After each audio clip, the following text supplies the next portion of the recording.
Tell you, it's great to see everybody having fun in the chat before we get the show started. Welcome to the 282nd CAF update. And we've got an update for you. Definitely. We have Mr. Bob Layton is back from his EU tour of, wining and dining with the European locations that he was fortunate enough to stop at. We're going to get to hear some of the stories that didn't make it into the video clips that we've gotten to see for the last 7, 8, or 9 weeks, or however long it's been that he's been on the road. And we're going to be kicking off the mystery sketch sales tonight too. So Jiggy's going to be joining me to talk about some stuff, and then we're going to be talking redesign. Yeah, that thing that happened last Friday. Lots of stuff going on there. But Mr. Layton is in the green room and he is ready and raring to go. So let's get him in here and welcome him back after a long tour. Hey, man, it's good to be back on live, Bill. Yeah, exactly. Hey, happy Friday morning here in Korea. So you've had a week to kind of relax and get back in the groove. Well, hardly relax, man. After being gone, what 9 weeks? It's I was gone so long. It felt like a year. Okay, I got back last Sunday. I had to get Simone to teach me how to use my remote again. I've forgotten how to use it because it's in Korean, right? I've been gone so long, I couldn't remember how to work the friggin' TV remote. It was crazy stuff. It was a trip of a lifetime, but don't ask me to do it again anytime soon. Okay. You only do like one-off trips now. You're not. Well, like I said, where in the world is Bob Layton should be like every month or two, right? It's like not 9 in a row, man. That's crazy. But I probably set a CAF record for the most installments in a row, right? Yeah, it was pretty good. I tried to do my best to keep your bits under 10 minutes because that's the limit we have when we upload videos and stuff. But and we had my triumphant return to Drink and Draw last night, which is really great because it's wonderful to know that the thing runs without me. Mm-hmm. Although they picked a really weird topic last night because they were trying to do Easter, right? Right. But, Easter's not a big holiday in Korea. It's a Buddhist country for the most part, right? And so I don't know, somebody, it wasn't Joey, but somebody picked like doing Captain Carrot, and I'm like, I get in there and nobody knows who Captain Carrot is. They're Koreans, for fuck's sake, okay? It's right. Like, so, but I did almost appropriate. I'll show you. I did one here. Damn. So somebody should get you on a Captain Carrot book right away.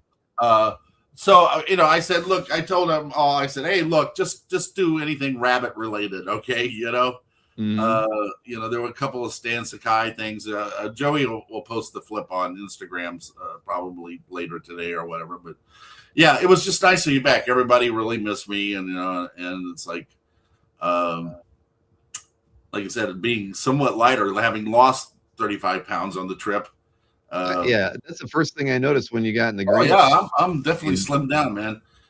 Probably because I don't eat that much cheese. I'm impressed. I figured it was all the walking you did. Well, that too, because the cities are, a lot of cities like in Lisbon and Barcelona are very narrow, in Istanbul, and they're not.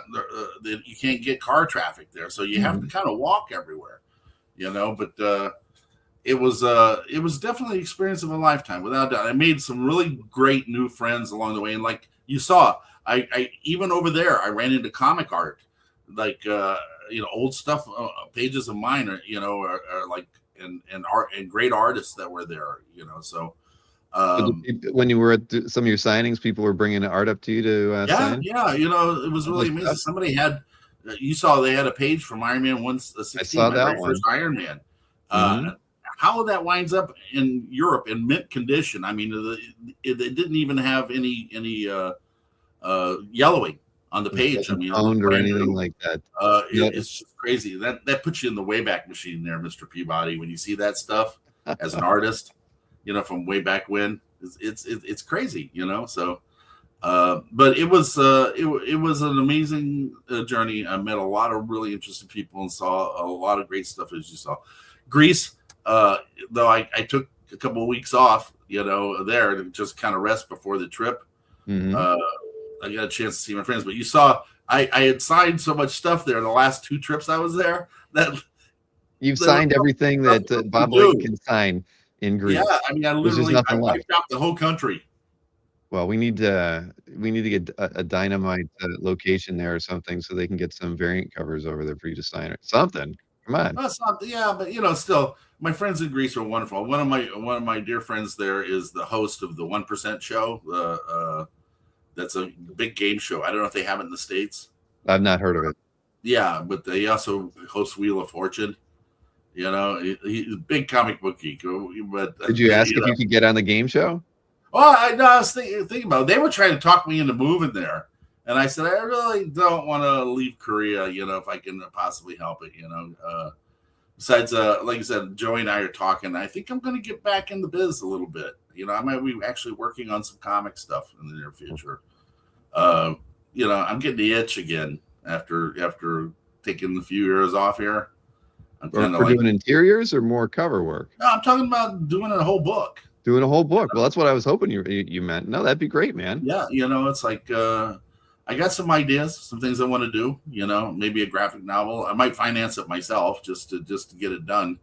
And just look for a publisher or whatever. But yeah, I'm kind of really getting the itch to get back to it. There's only so many Captain Carrots you can do, and you just you lose interest in that stuff and want to tell stories. And Right, being but on the you've road made- like that, I got some inspiration to do some stuff. So yeah, I'm actually thinking about better kimchi Korea, no doubt, Peter. Yeah, I mean, part of the reason I lost all the weight, like I said, is some of the food there was Didn't I agree don't with eat you? fried food, right? And Europeans love fry everything, man. Especially like in Portugal and in Copenhagen and stuff like that. A lot of fried food, man, and I don't do that stuff.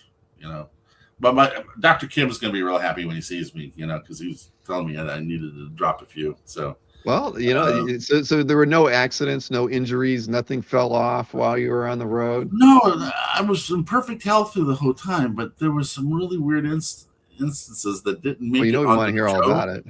Yeah, well, the funniest one, you're gonna love this, Bill. Okay, and because you notice when I did Belgium, that it was just me out to dinner with the 30-something gang, right? Well, there's a reason for that. Okay, okay. When that was like the strangest thing that you ate was when you were in Belgium with the. You saw that peach. The peach was stuffed with tuna. That's the nastiest shit I've ever put in my mouth. It's worse than barnacles or live octopus because it just. But that's what they do. That's like a real grandma dish, and then that's why the 30-something gang went home and made it for me and brought it back because I said, well, I got to do something to make Bill nauseous, and it's like, yeah, and that's what they eat. That's what grandmas make you if you come into grandma's house. She gives you a canned peach stuffed with tuna. That's not what my grandmother made for me when I went to her house. They have some very odd things there, so. But anyway, what was really crazy about the Belgium trip was the guy who owns the comic shop. Apparently, he had bought the shop from somebody else, and he wasn't a comics guy. He was more. They had a gaming. It was like Joey's place. They had a restaurant, gaming, and comics. But I show up at the store for the signing, and he's like, "You're really here?" And I go, "Yeah." I thought it was a joke. And I'm like, what? How did you set that up? I mean, I assume you communicated I sent with everybody them. an email saying that I'm going to be in your neighborhood. If you would like a signing, respond or whatever. And he responded, but he was kind of lukewarm about it, and I'm like, well, okay, but I want to see Belgium anyway, right? So I'll go. I promised Cleo I'd bring her back some chocolates, So anyway, so I walk in. He's like, "You're really here?" And I go, yeah. Yeah. He goes, I thought it was a joke. He goes, I thought somebody was pranking me. He goes, why would you show up here for free? And I said, well, because I'm on my 50th anniversary tour, and I'm traveling Europe, and I'm doing these signings everywhere I go. And he literally had nothing set up for me. No tables, no nothing, no posters. I sent him posters to print out. And he finally had one of his interns run out and make really fast posters so I could sign something. Because about 10 people from Instagram that I promoted it That for. you Actually, the 30-something gang, right? So I'm sitting there like doing nothing, and it gets worse because come 7 o'clock, he's like, "You have to leave now." Like, what? He goes, "I rented your table out to gamers." I'm like, what the fuck? they don't know who Bob Layton is. No, I mean, he didn't care. I mean, it was like, because he doesn't give a shit about comics, right? He had no comics of mine. Now you think about what I got 6,500 credits to my day, right? He doesn't have a single Bob Layton comic in the place, right? So there's nothing for me to sign other than these hastily made prints, right? So I mean, it was like one of the most discouraging things in the world. So I just like said, I told the 30-something gang, I said, you guys were so great. And you made the peach thing for Bill, the show. I said, and so I took them all out to dinner that night. We went and we found a nice restaurant somewhere. And so I bought them all dinner. And, I've kept in touch with them since then. They're great, great kids. So, that was like one of the weird things. And then, of course, I get to Portugal and they're having the worst rainstorm in their history. And literally the streets are flooded. So I'm trapped in the hotel for 4 days. I can't get out. Can't go anywhere. Can't You made do friends anything. with the staff. Oh yeah, no. I mean, everybody. I got to the restaurant, and like I said, one of the reasons I lost so much weight was they didn't have a lot of stuff that I could eat because I'm pescatarian, right? Mm-hmm. So they eat a lot of meat there. So I'm like, after a while, like by day 4, I just asked the guy, "Hey, can the chef make me something? Can you just whip something up? It's not on the menu, Because I mean, all I could do was just hang out in the hotel. I did some business or whatever, but I was pretty much trapped in Portugal for 4 days, But one of the cool things is when I got to Barcelona, which is an absolutely beautiful place, as you saw. I know you don't do a lot of the panoramic scenic shots I send you. I had to clip those out to keep it under 10 minutes. Yeah, I understand because I'm verbose. I get it, but was besides being really beautiful, they print so much of my material there in trade. And I don't know if you saw this in the thing, but they've done an omnibus of my Hercules work. And it's literally, this is in Spanish, but it's literally every Hercules I've done, including the last miniseries I did with Ron Lim and the Marvel Comics Present stuff and everything. I mean, it's a really amazing book. And I like to shame Marvel into publishing one because I would really love one in English, Of course. They reprint everything over there. I mean, it's amazing. These nice, beautiful hardcover editions. They have the Demon in a Bottle saga and Armor Wars and all that kind of stuff. I was really surprised, by that. Well, it's amazing. You just wouldn't think that the Marvel licensing, that it would be that easy or I mean, I'm sure they had to work for it, but they had a lot of books that they put out on the shelves. Every country has Panini, a division of Panini there that does most of the publishing. I mean, including Turkey and France or whatever. And so there's all these beautiful hardback editions of my work done, foreign language stuff. I mean, I'd love to see it, in English. Get on the case, Marvel. It's like, especially Herc, because Herc is something near and dear to me, right? And it's such a beautiful package and so well made. It's like they gave me one as a gift, right? Yeah, we all want one, right? Marvel, tell them get on that. Okay, so the other thing was that you didn't get. Okay, the other little disaster was when I booked the Nice thing, because I'm a little about going to France anyway after the last trip, right? And so I get to Cansemere, which is just outside of Nice. That's where my hotel was, right? Where I got a package deal. Now, when I was online and booking all 9 countries and all that kind of stuff, the one thing they don't tell you on Expedia or stuff like that is Cansemere is a summer resort. It's closed in the winter. So literally, none of the 4-star restaurants and all that stuff around there was open. Not only that, but a busload of Dutch geriatrics came to the hotel. I mean, just giant busload of them, right? And they rented out the dining hall for the entire trip. So the restaurant was closed to anybody else staying in the hotel. So, you want to know why I lost so much weight? Because I'm walking around You couldn't eat. Cansamera trying to find anything that's open where I could eat something, for the entire week I Wow. was there. Fortunately, Anthony, my host there at the comic shop, had me over for dinner the last night. It was the first time I had a decent meal the whole time I was there. But I literally was like eating out of a convenience store and stuff like that. Because It's like junk food. You never, could, always be careful when you're booking these things, guys, because if it's a summer resort place in the south of France, it's going to be closed in the winter. So yeah, Marcus I says literally. that you should have crashed that geriatric party, Bob.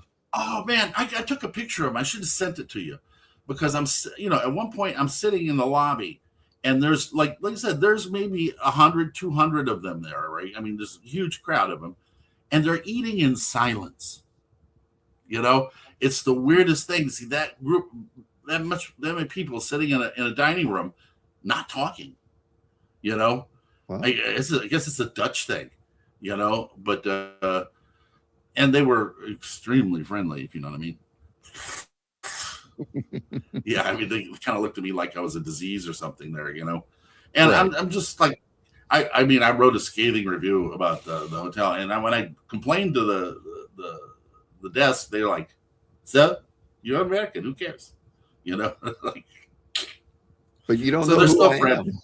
regardless. But thank you to my host Anthony there for at least feeding me. Him and his lovely wife brought me to their home, and that was really nice. So yeah, Every one of the did reasons every I every lost weight day was I was did they walking take you around. back to the place to their place? I mean, Yeah, they took me back to their place. It was really lovely, and yeah. they made me a really nice dinner. There's still a lot of cheese, but they made me a really nice dinner. But I was literally for that week, I'm walking around Cansamera trying to find. I'm eating like cold pizza, anything that's I could find that was there that was edible.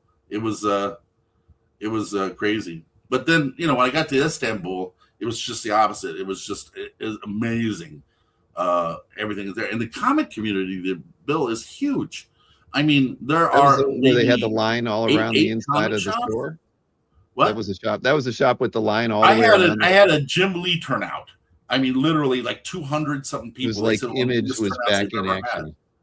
It was the Yeah, mid I mean, it '90s was all over amazing. again. But their comic community is huge, and they reprint everything in Turkish. There, they have they have all our comics. You saw a little bit of it on the tapes I sent you, Yeah, they had a huge but wall of it. I was just amazed at how huge that. I mean, like I said, the Asian side had at least 4 comic shops plus the toy stores. They had at least 2 toy stores that sold nothing but action figures. And I don't, no Islamic relics. It's like not this time anyway. But they have such a vibrant community for manga and for American comics. You translated into Turkey. I was just amazed by that. Did not expect it. Plus, it's a beautiful, beautiful, beautiful city. I mean, it's just really amazing, and they were incredibly friendly. So I would recommend anybody, any comic fan, that if you go there, you're gonna have fun and just hitting all the stores and uh, checking it out. It's really amazing. So yeah, and then I got to eat the sheep's intestines for you. That It looked delicious, and you ate it was. those barnacles that they picked off the side of boats and stuff. That did not look good. I know, because when I lived in Florida, I used to pay some guy to scrape them off my fucking boat. Now I'm eating them.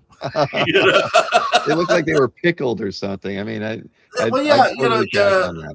Fatima showed me how to, you basically kind of push them out like a pop up, Right, thing, and like then a you push just pop, they actually, yeah, you push pop. And they actually don't taste that bad, man. All salty. things I'm considered. sure. Yeah, I was really surprised. Can they taste like the sea? Like sea salt kind of whatever. But hey, it wouldn't be the Where in the World is Bob Layton if I didn't put something weird in my mouth there every so often, right? Exactly. We all Yeah, well, but you it's haven't good. experienced the porkgasm yet. I mean, you've seen it on No, TV. no, but I'm back in Korea, and I got got some Korean food finally. That was fun, and as I said, just trying to get settled back in because it's like I said, it feels like I've been gone for a long time. But and seeing Joey, I mean, I went down. First thing I did was to go see Joey because he's like my best friend. And I hadn't seen him in since London.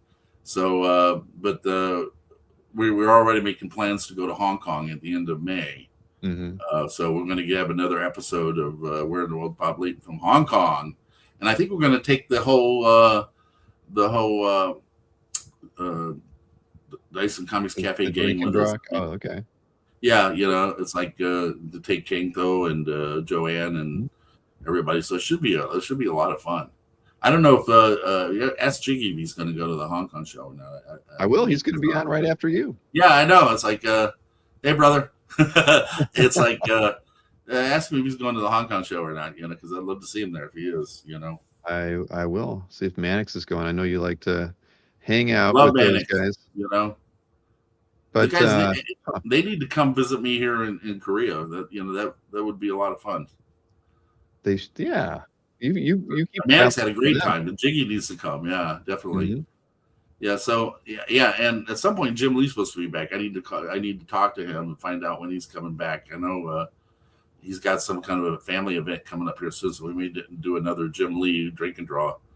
It's like apparently that got a lot of airplay. I thought everybody enjoyed that one. So the London as the first kind of show. I mean, what was that like? It was huge.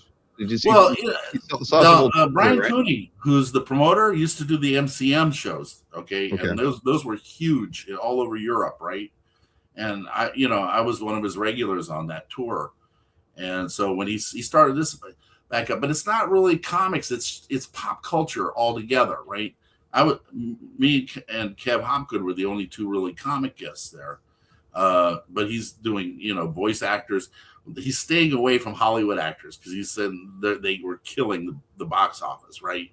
Because they Too keep much, asking more and more and stuff. too So he's kind costly. of staying away from trying to get Marvel actors and stuff like that. So mostly it's voice actors and, cosplayers, everything in the pop culture, except, the high priced actors who don't want to sit there and I'm sign sure the things. Doctor Who actors are more affordable and Yeah. don't cost as So much. so it's a fun show in that regard. And Brian is a great promoter, and he took care of it. He took care of Joey. I mean, he paid for Joey's hotel even, which just because I didn't want to travel by myself. So it was wonderful. Yeah, it was nice to be in London again and see some old friends and stuff like that.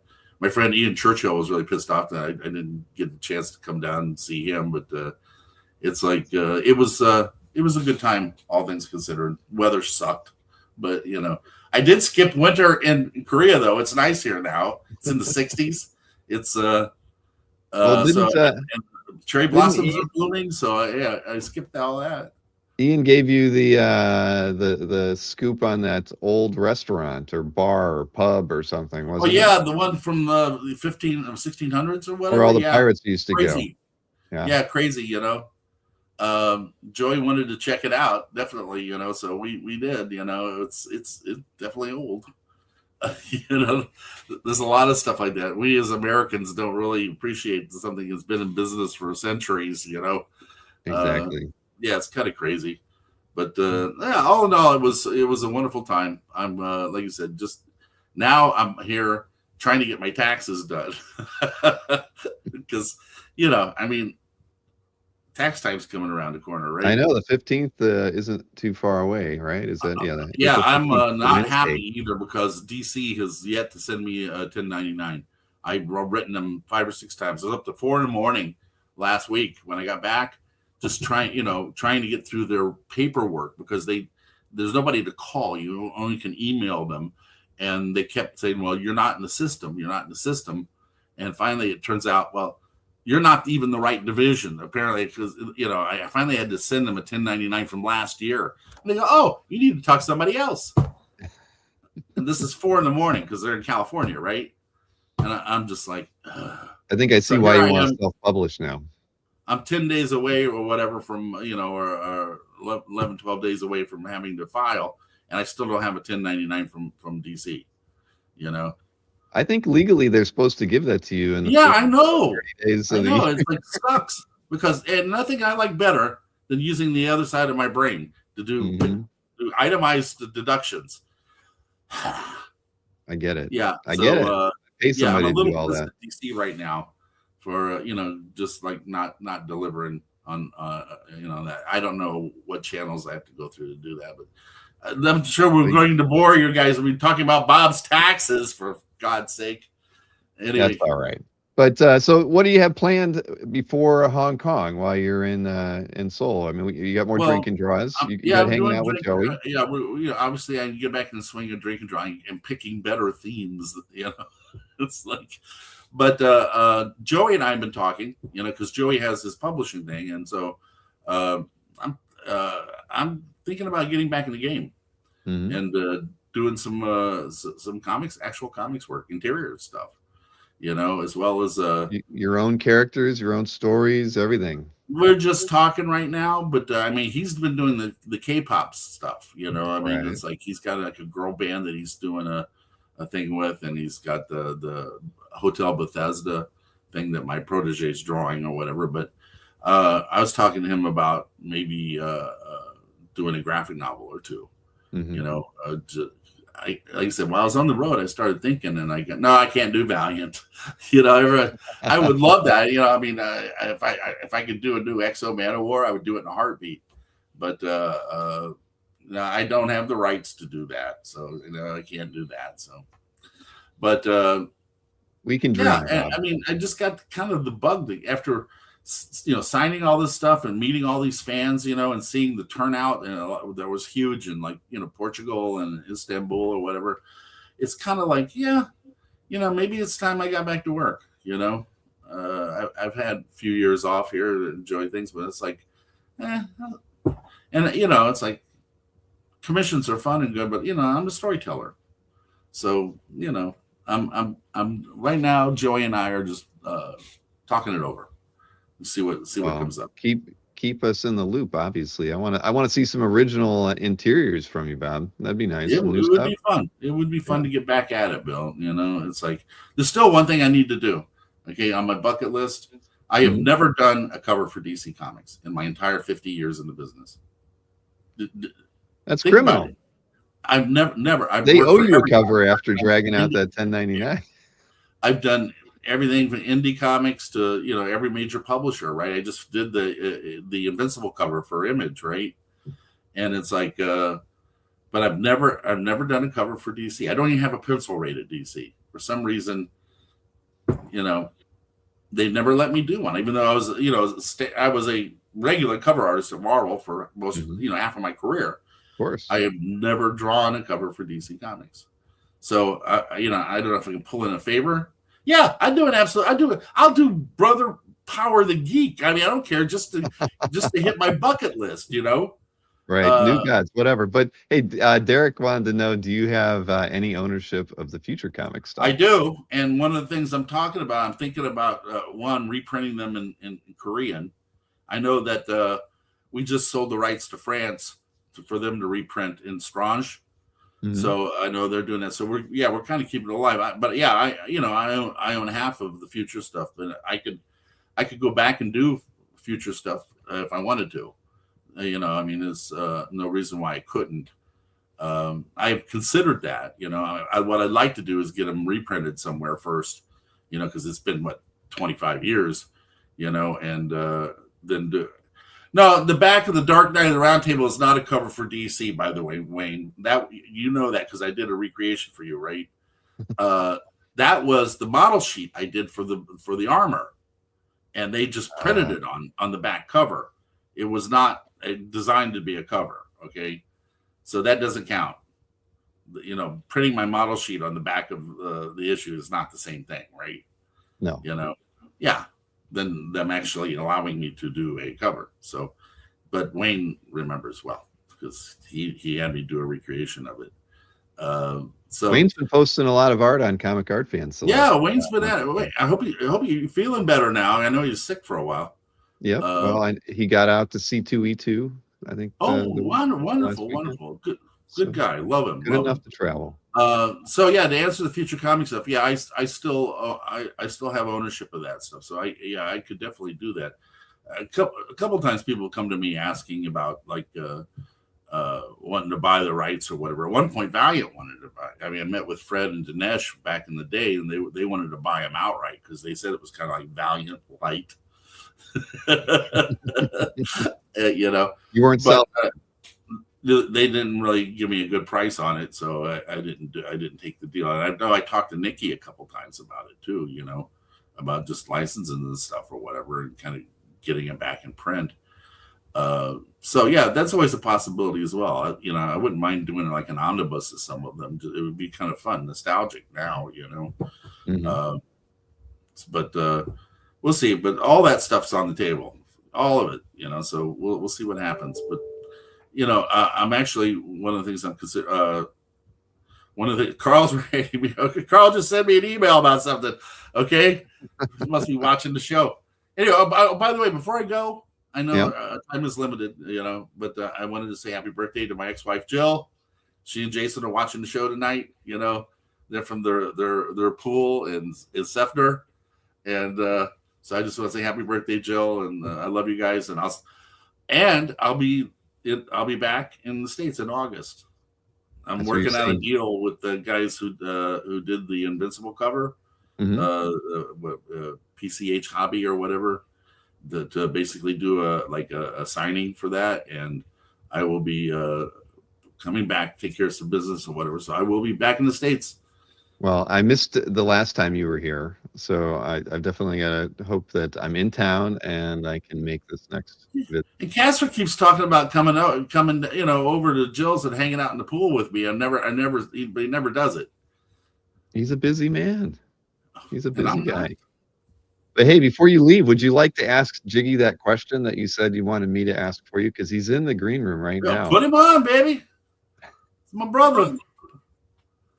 All right, let's get Jiggy in Jiggy, here. where are you? There he Hey, is. hey, Bob. What's up, my brother?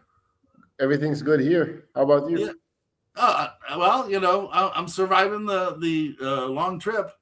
It's like, but I'm back in Korea. It's like. Is it still cool in Korea? No, it's actually the cherry blossoms are already starting to bud on nice. the trees, man. It's going to be beautiful. In another week or so, it's going to be amazing. So I imagine all the tourists coming in there. You should come to Korea, man. I can't. So the question I was going to ask They don't let you back in the country, Jiggy? Is there something No, you haven't told us about? I don't have a visa for Korea. I need to reapply. Okay. All you got to do is apply for a KETA I'll check it out. online. It's easy. Come drink and draw, man. Mannix told you we had a great time when he was here. I'll ask some of the guys to come along. Yeah, bring Maybe your we can, boys, man. We'll have a party. Over at the shop. We'll throw a huge party for you, man. Thank you. So we're going to Joey, Cleo, and I, and the rest of the DCC gang are going to go to Hong Kong. Are you going to go to that show? We have been emailed. The thing is, I have 0 customers in Hong Kong. Well, it's time to make some. How many customers do you have in Hong Kong, Bob? Well, I don't know. I'm going to find out. But the point of it is, I want to see fucking Hong Kong, man. It's like it's on my bucket list. You haven't been to Hong Kong? What? You haven't been to Hong Kong? No, I've drawn it several times in comics and stuff. I had reference books and all that kind of stuff, but never actually been there. So it's like, hey, I want to go every place James Bond went. You need a James Bond tour now. Yeah. So what the hell, man? Come with us. Come on, it'll be fun, man. Bring your boys. We'll have a good time. I'll respond to the Hong Kong guys' email. Okay. It's not that. Hey, you're from Manila. It's not that far a trip, dude. It's about an hour. Yeah. So come on. Come hang with us, bro. How can you refuse that, man? I mean, Dinner's you're on an hour and a half away. I'll email you and Joey. Some geeky stuff that make Bill sick. As long as you can get Jiggy to try it too. Now that would be something. Whatever it is. I my fair share of stuff. Jiggy's he's not squeamy, man. He's a Filipino, man. They're real eaters. Strong dispositions. But Jiggy, have you ever eaten stingray though? Stingray, no, I have not. No, you have not. Now I Bob have, has. like randomly picked up like a sashimi or sushi. Well, we'll fix you up, brother. Don't you worry. You hang with me. We'll fix you up. I've tried those in Korea. Those it's like raw, and when you put soy sauce, they still move. I've tried those. Oh yeah, the octopus, the live octopus. That's considered one of the world's most 10 dangerous foods. Live. Yeah. Yeah, you got to really chew those bastards, man. Hmm. Gotta make sure Anyway, they're listen, out I'm cutting cold into as your well. segment. I just want to say, I love you, man. Come hang with us in Hong Kong, okay? All right, man. All right, We'll see Bill, you take there, it man. away. All right, Bob. So Jiggy, wait, I got to ask knock you him one out, question. baby. Are you going to film, a few of, some drinking draws for us? I mean, are we going Yeah, to I get can do one for that next week? because we haven't had Joey on in a while, and Right. Joey can talk about the comic projects that he's doing because some of them are pretty interesting with Maybe you the can bring in some K-pop of those K-pop stars. group and stuff like that. Yeah, and he's got Minkyu Jun doing the design work for the K-pop comic. Mm-hmm. So Minkyu's doing some beautiful stuff. So yeah, we maybe we can show you a few little preliminaries and things like that are going on. But now that I'm back, I'm going to try to get involved more with Joey's publishing. Working as a consultant. Maybe I can find some way to get a green card that way.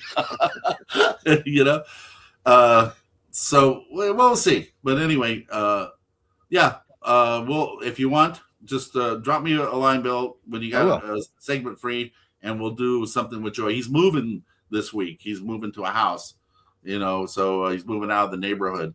So they're going to be busy. But maybe in like 2 weeks we could do something from All right. from there. That sounds good. Yeah. Okay. I think I've got a couple people coming on next week, but if we look 2 weeks from now, that sounds perfect. Yeah, that'd be great because I know Joey hasn't been on in a long time. Jiggy, get your ass to Korea, man. All right. I'll see you there, Bob. Bring your boys, okay? Love you, man. Was it KETA? What? was the name of the Korean visa? What did you call that? Oh, it's a KETA. KETA. Okay. Yeah, you go to you'll find it. Apply for a KETA. It's good for like 2 years. Oh, nice. No, I wasn't eating stingrays again. We're just talking about feeding some to Jiggy. Okay, so relax. Yeah, they're kind of chewy. We'll take care of you, Jiggy. Either way, okay, Okay. brother. Thank All right, you. take it away, man. Bill, thank you so Bob. much. Later, Bob. See you. Welcome back to August, Seoul. man. See ya. Oh man, hey Jiggy. I won't do well. I'm not gonna eat stingray. Ever since I can't eat stingray. Yeah. I don't think it didn't sound too tasty. It sounded tough and flavorless. I don't know. Not trying to say anything about stingray there, Newell, but that's the way Bob made it sound when he tried it. So Jiggy, what's new, man? Well, it's been a minute, Bill. Like It I has haven't been. talked to you since OAX. There are a couple of people who found out that I got really, really sick after OAX. So I flew with a flu, but I took a lot of meds so I can get through airport health security and all that. Yeah, I made They it. let you back in the Once I got country back even with home, your sickness? another 2 weeks down. But now the weather's been changing. It's really, really hot and humid now in Manila. So forgive my runny nose. Oh man, well I'm glad you're feeling a little bit better. So And then last weekend we had a signing with Roy Mercado for Spider-Man Meals to Astonish. I'm not familiar with that. Yeah, it's a book came out in collaboration with World Central Kitchen. That's a charity I know that's near and dear to Mike Mignola's heart. That was like his And that's why primary target. there's a mic cover. Oh, really? For Spider-Man Meals to That doesn't Astonish. surprise me then. That sounds cool. And then Roy had his first cover, but it can only be bought at the restaurant in New York. So my friend So it's Nick very, Forrest, very, very rare. yeah, Nick Wow. Forrest was able to get us a couple of copies. So thank you, Nick, if you're here. Well, your Marcus There he is. copies too. Spider-Man meets Iron Chef. Thank you. Well, that sounds interesting, but very exclusive. Like hard to get. But I assume Roy's going to get a few copies for himself. Hopefully. So you got your next Comic Art shirt on tonight. You're sporting the team. Yep. I wore my the internet was a mistake shirt tonight. I don't know why. It just seemed fitting for some reason. I don't know. Colors are about the same between the two of them. Did someone make that for you, or can you get My that son online? bought that for me like 10 years ago. I've had it for a long time. Actually, I don't know what made him it was a Christmas gift. There was a point in time where every Christmas I would buy just funny t-shirts for the family, and so they started buying them back for me, and this was one that I got. It would be funny if it was bought off the internet. I'm sure it was. Oh man. But hey, as you know, as everybody knows, if they read the mailing today, we are starting our sale period for the mystery sketch for the Comic Art Live 13 mystery sketch that's going to start tonight, and the period runs for 6 weeks because we got a little bit of time until mystery sketch sales are done, and Comic Art Live is what I always forget the weekend. It is the weekend of the 16th and 17th. And we have our kickoff event the day before that on the 15th. A lot of the Next Comic Art crew come on to celebrate both the mystery sketch and the beginning of our Comic Art Live show, which again we're going to have our 13th. Jiggy, it's hard to imagine. You've been there Oh, for almost all 13. of them. 13. You know, sketches of mystery. Peter Rose says, yeah, it's one way to put it. But yeah, so the thing is, as a you came to me with a suggestion for a giveaway, and the team had been talking about here at Cafe HQ have been talking about different ways that we could promote the 6 weeks of sales as well. So when you emailed me a week or 10 days ago with an idea, it was very timely because we were kicking stuff around, and it made us think that we'll probably try to have something special each week leading up to the main event, which is Comic Art Live. So I would let everybody know that rather than just having one or two things, upgrades or perks or giveaways, we're going to have a little bit more, just good reminders about the joy of getting mystery sketch 9x12s and sketch cards. Did you get the sketch cards, by the way? I put them in the mail. Yes, I thought I had told you that they're all safe and sound here. Right Okay, here. I don't. It's been a little crazy week here, Jiggy. There we go. Yes, you. I sent you Prepared. plenty. Yep. Perfect. Yes, yes. No, I sent you enough For the whole year. to take you through the show in the fall as well in November.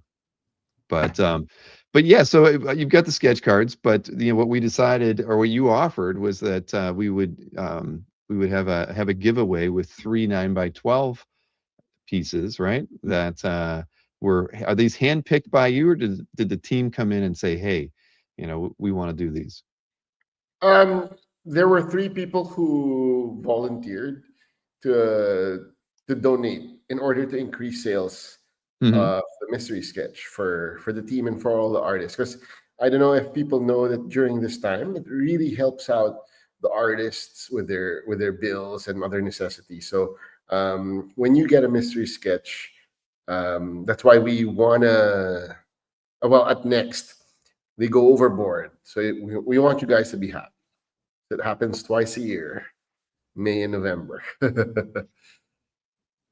That's Marcus is saying, do early buyers get a better chance of getting Next Comic Art artists? Well, no, it's an all around yeah. It's well because we have a couple of waves of artist releases. Jiggy, your crew, when we set up announcing the artists that were going to be participating, I think we have like a dozen initially, and I know we have probably another dozen that are going to get announced in a few weeks, but. Correct. Yeah, but the timing definitely plays a part in all of that, Marcus. You're right, but there's no better chance of getting a Next Comic Artist versus somebody from TD Art or and Flash Riz. Page Art or Yeah, Japan Comic Art Expo. right. Yeah, we've got a sale with Yoshi and his artists on Saturday night too, Jiggy. So yeah, you can't tell. And then we have a lot of solo artists, some new ones this time around too. So we'll be talking about that as well. But so for the giveaway, what we're going to do, I might as well show the pieces, right? We can show off the pieces and You explain can. how people are going to have the opportunity to win these. So let me see. I got to get the right windows open here for me. But so the idea being is that for the first 48 hours, anybody who buys a 9x12 will be entered into the drawing to win one of the three 9x12s. And So I can not a assure sketch you, card. You got to get a 9x12. right, it's 9x12s for this first 48-hour window. But I can guarantee you that there are sketch card, giveaways that will be coming up throughout the next 6 weeks as well. So here, so Gigzilla, he's been wowing us with his crazy ideas for the last 4 or 5 years, I feel like. Yep. But this is a good one. Clayface doesn't stand a chance there when Batman's socking it to him. Plorks, huh? Is that the And new since there's a Clayface movie coming out, so that promote is that too. Plorkies, says Marcus. All right, yeah, it's missing the Y, but it's close. It's very close. So we got a 9x12 from JP, and then what else we got? We have a 9x12 from Land Medina. This is very I nice. love this composition, like Spidey's left hand with a Korean heart, and then Felicia getting, is that a Spidey coffee? I don't know. Maybe Peter had a pop up with a coffee shop. Well, it's as always, Land puts a lot of detail in his pieces, He does. He and he can does. draw a pretty girl. And a funny girl too over there at the right. Oh, I didn't even know. I didn't even notice her at first. Perfect. That's awesome. But yeah, that one's nice. So that's the second item in the giveaway, and then we have a piece by Roy as well. So I pulled this off the site, and Roy said, "You know what? Let's give away the King Daredevil." Well, that one turned out fantastic. So like we said, as everybody heard, you have to buy at 9x12 at least during the first 48 hours. So I guess that would take us through. We'll just say it'll take us through midnight Eastern Standard Time on Saturday. So keep that in mind. And then what we'll probably do, Jiggy, I'll have you back on next Thursday, and we can draw the winner for the three, or the Perfect. winners, next Thursday, and then we can announce whatever we might be doing for next week. I know we're still cooking things up around here, but I did activate the little banner ad on the site right now. I'll be hooking it up into the menu and a few other places, but there is the link. I have put it in the chat. It's the same old link that we have used for a long time. It's Comic Art Live /SketchUp underneath the Comic Art Fans domain name. So for those of you who want to get a chance at a 9x12 giveaway, pick up a 9x12 while you're out and about on the internet. And we'll send out a mailing tomorrow for everybody as well, so they can definitely check it out too. Hey, click here to order. That's right. So Jiggy, what else? Okay, so you may or may not be going to Hong Kong at the end of the month. Yeah, What other shows or things do you have going on with the team? It's pretty big here in Manila, but Free Comic Book Day is happening on May 2nd, and we like supporting the LCS over here. We work with them frequently with signings and other things, especially for Super Manila Comic Con. And Comic Odyssey invites a lot of artists to promote the comic book industry here in the Philippines. So a lot of, like, I have maybe 16 people from the team coming along, including Roy Mercado, who just said hi. Elvin Ching is flying from Singapore to hang out with us. Yeah. Although that John Amore, who lives near, can't even make a decision yet. Like, geez, come on, John. Well, John's, he's a busy man, but I get it. Josh Flanders is in the chat. Josh Flanders is going to make an appearance on next week's show as well. Oh, nice. Yeah, he sent me a segment to. He was out at Windy City Pulp and Paper Fest, which is an annual show. Lots of illustration stuff. I've always wanted to go myself, and I haven't even got a chance to see what video footage and photos Josh pulled together. But I told him, he can come on next week and tell us about his experiences at the show. Also, since John is here, I wanted to congratulate John on his new covers for Mumra, G.I. Joe. Something is Killing the Children. So John made it to Boom Studios. So congrats, John. Wow, John! Congratulations, man. Been getting a lot of covers. That's fantastic. We had well, I had Darian Chen on Tuesday, and he highlighted a BioShock artwork that was completed by John. And yeah, John's representation on Comic Art Fans continues to grow with the collector pickups that are out there. And didn't you just do an exclusive drop with some of John's pieces? Yes, and on the website. That's right. You know, I should have had that ready. I'm not doing my job. I should have had the next Comic Art website link up here so I can throw it into the chat. Let me find John's page here. Where is that? There he is, Smiling John. All right, here, I'll throw this link in there. So for those of you who are not on the next Comic Art mailing list, you missed out on the John Amore art drop. So there you go. Now you have it. And look there's the cover to Mumra, the Ever Living #3, right there at on the first page. So number 1, Mumra went to Alberto, and number 2 was displayed in OAX Sunday, which was bought by Khalil. Oh, really? Yeah. That's fantastic. Wow. Man, oh man, oh man. These are great. The Doctor Doom looks great. The Cyclops that's on hold looks great. They all look freaking great. Space Girl. Anyway, link is in the chat if you're interested in picking up anything from John through the nextcomicart.com website. And while you're there, if you're not on their mailing list yet, everybody, make sure you sign up for it. I guarantee you won't be disappointed on the artworks that you might see. And hey, I'm gonna flip through these one last time. I've got Roy's piece up here right now. Let's see. We will be dropping the pages of Spider-Man Meals to Astonish by Roy Mercado. So if you haven't checked it out, get it in your LCS. Check out the book. And didn't Carl ask a question about LCSs there? Was how many LCSs are there in Manila? There's one major LCS called Comic Odyssey, and there's another store called Phil Bars, and they have several branches, but it's more of an all-around geek shop with like 15% comics, 15% Funkos, 15% action figures, like Hot Toys and all that stuff. Mm-hmm. But in terms of reach, Phil Bars gets around more in the Philippines, I believe. Okay. Yeah. Well, there you go, Carl. You have had your question answered. All right, let me hide this Fat Man and Clayface Plorks. That's Plorkies. There it is. Now I can hide it. And yes, Marcus, I have seen the original Plorkies on VHS.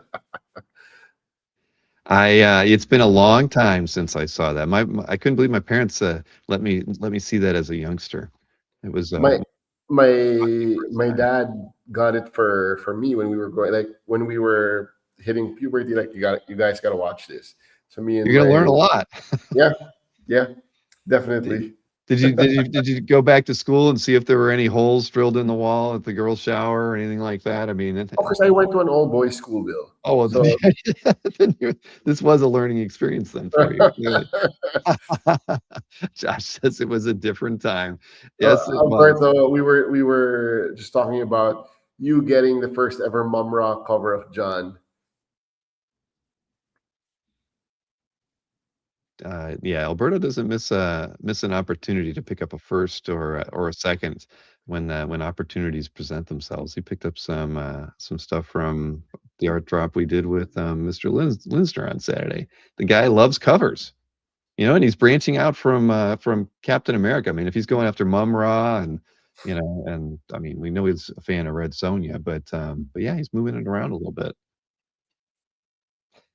Josh, that is true, Josh. Yes, it taught us a lot of bad habits. Sorry, I have a quick question for you. And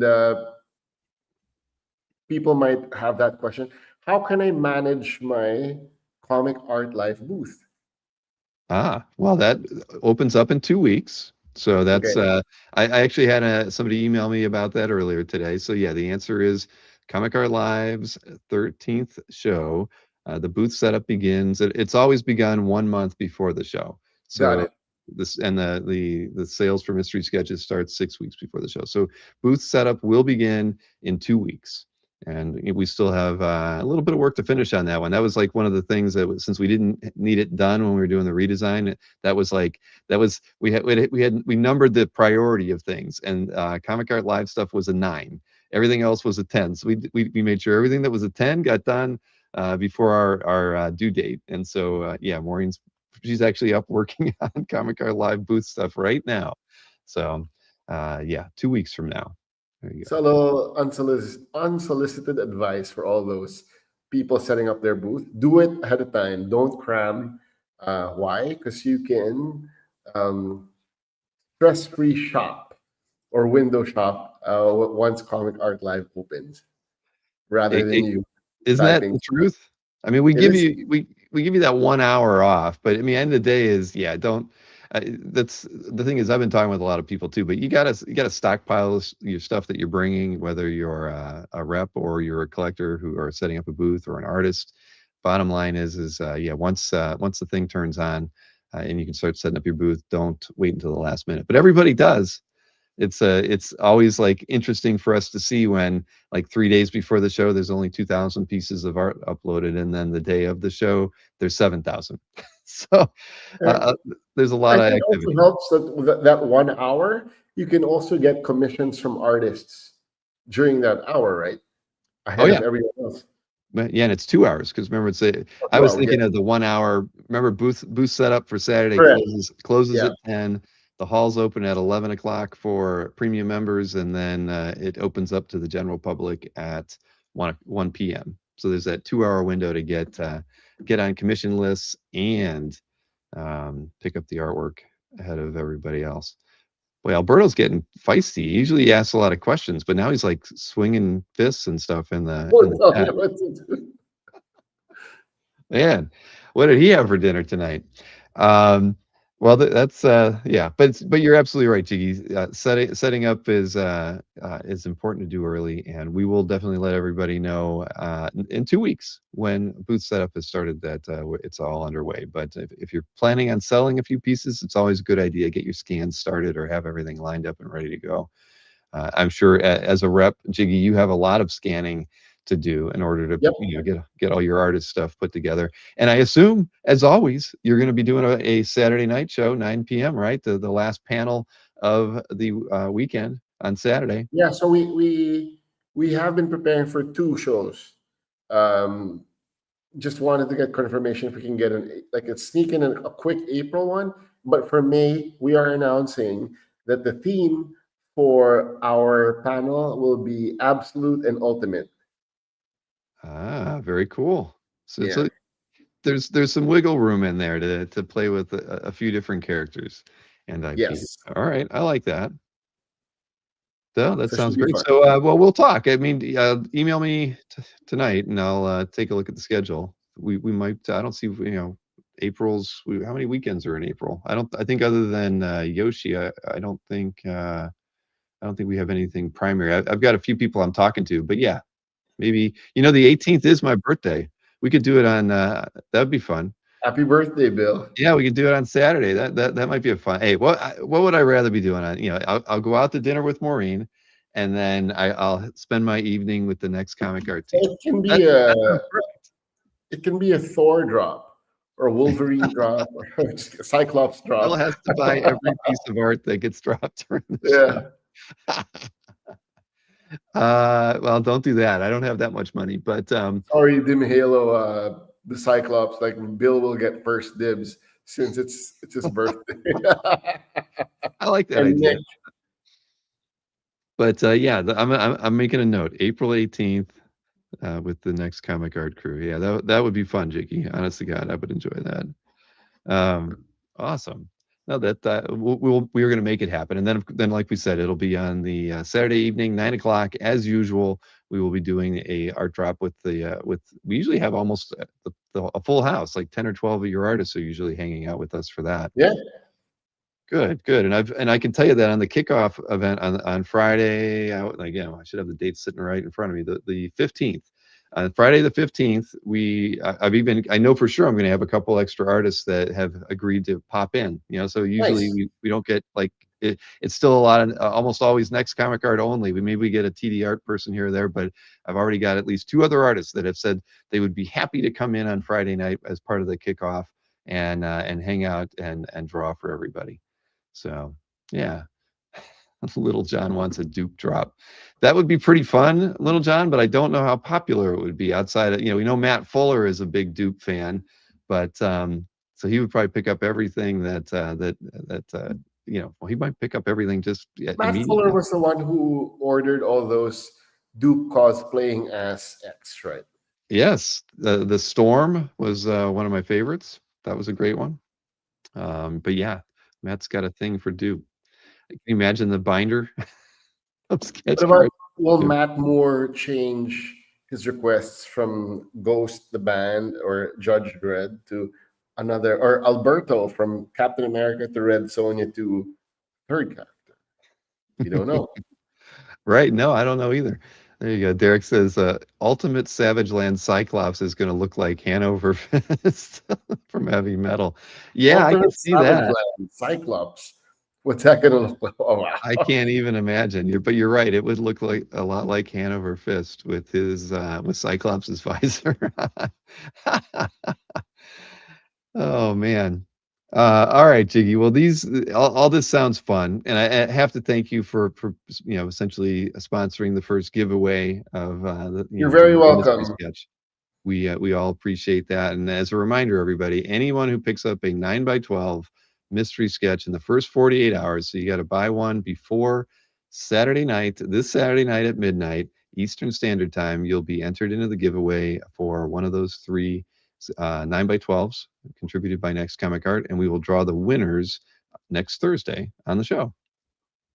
Yeah. And if you haven't uploaded your mystery sketches from the past on CAF, do that now, so can talk about more about the mystery sketches.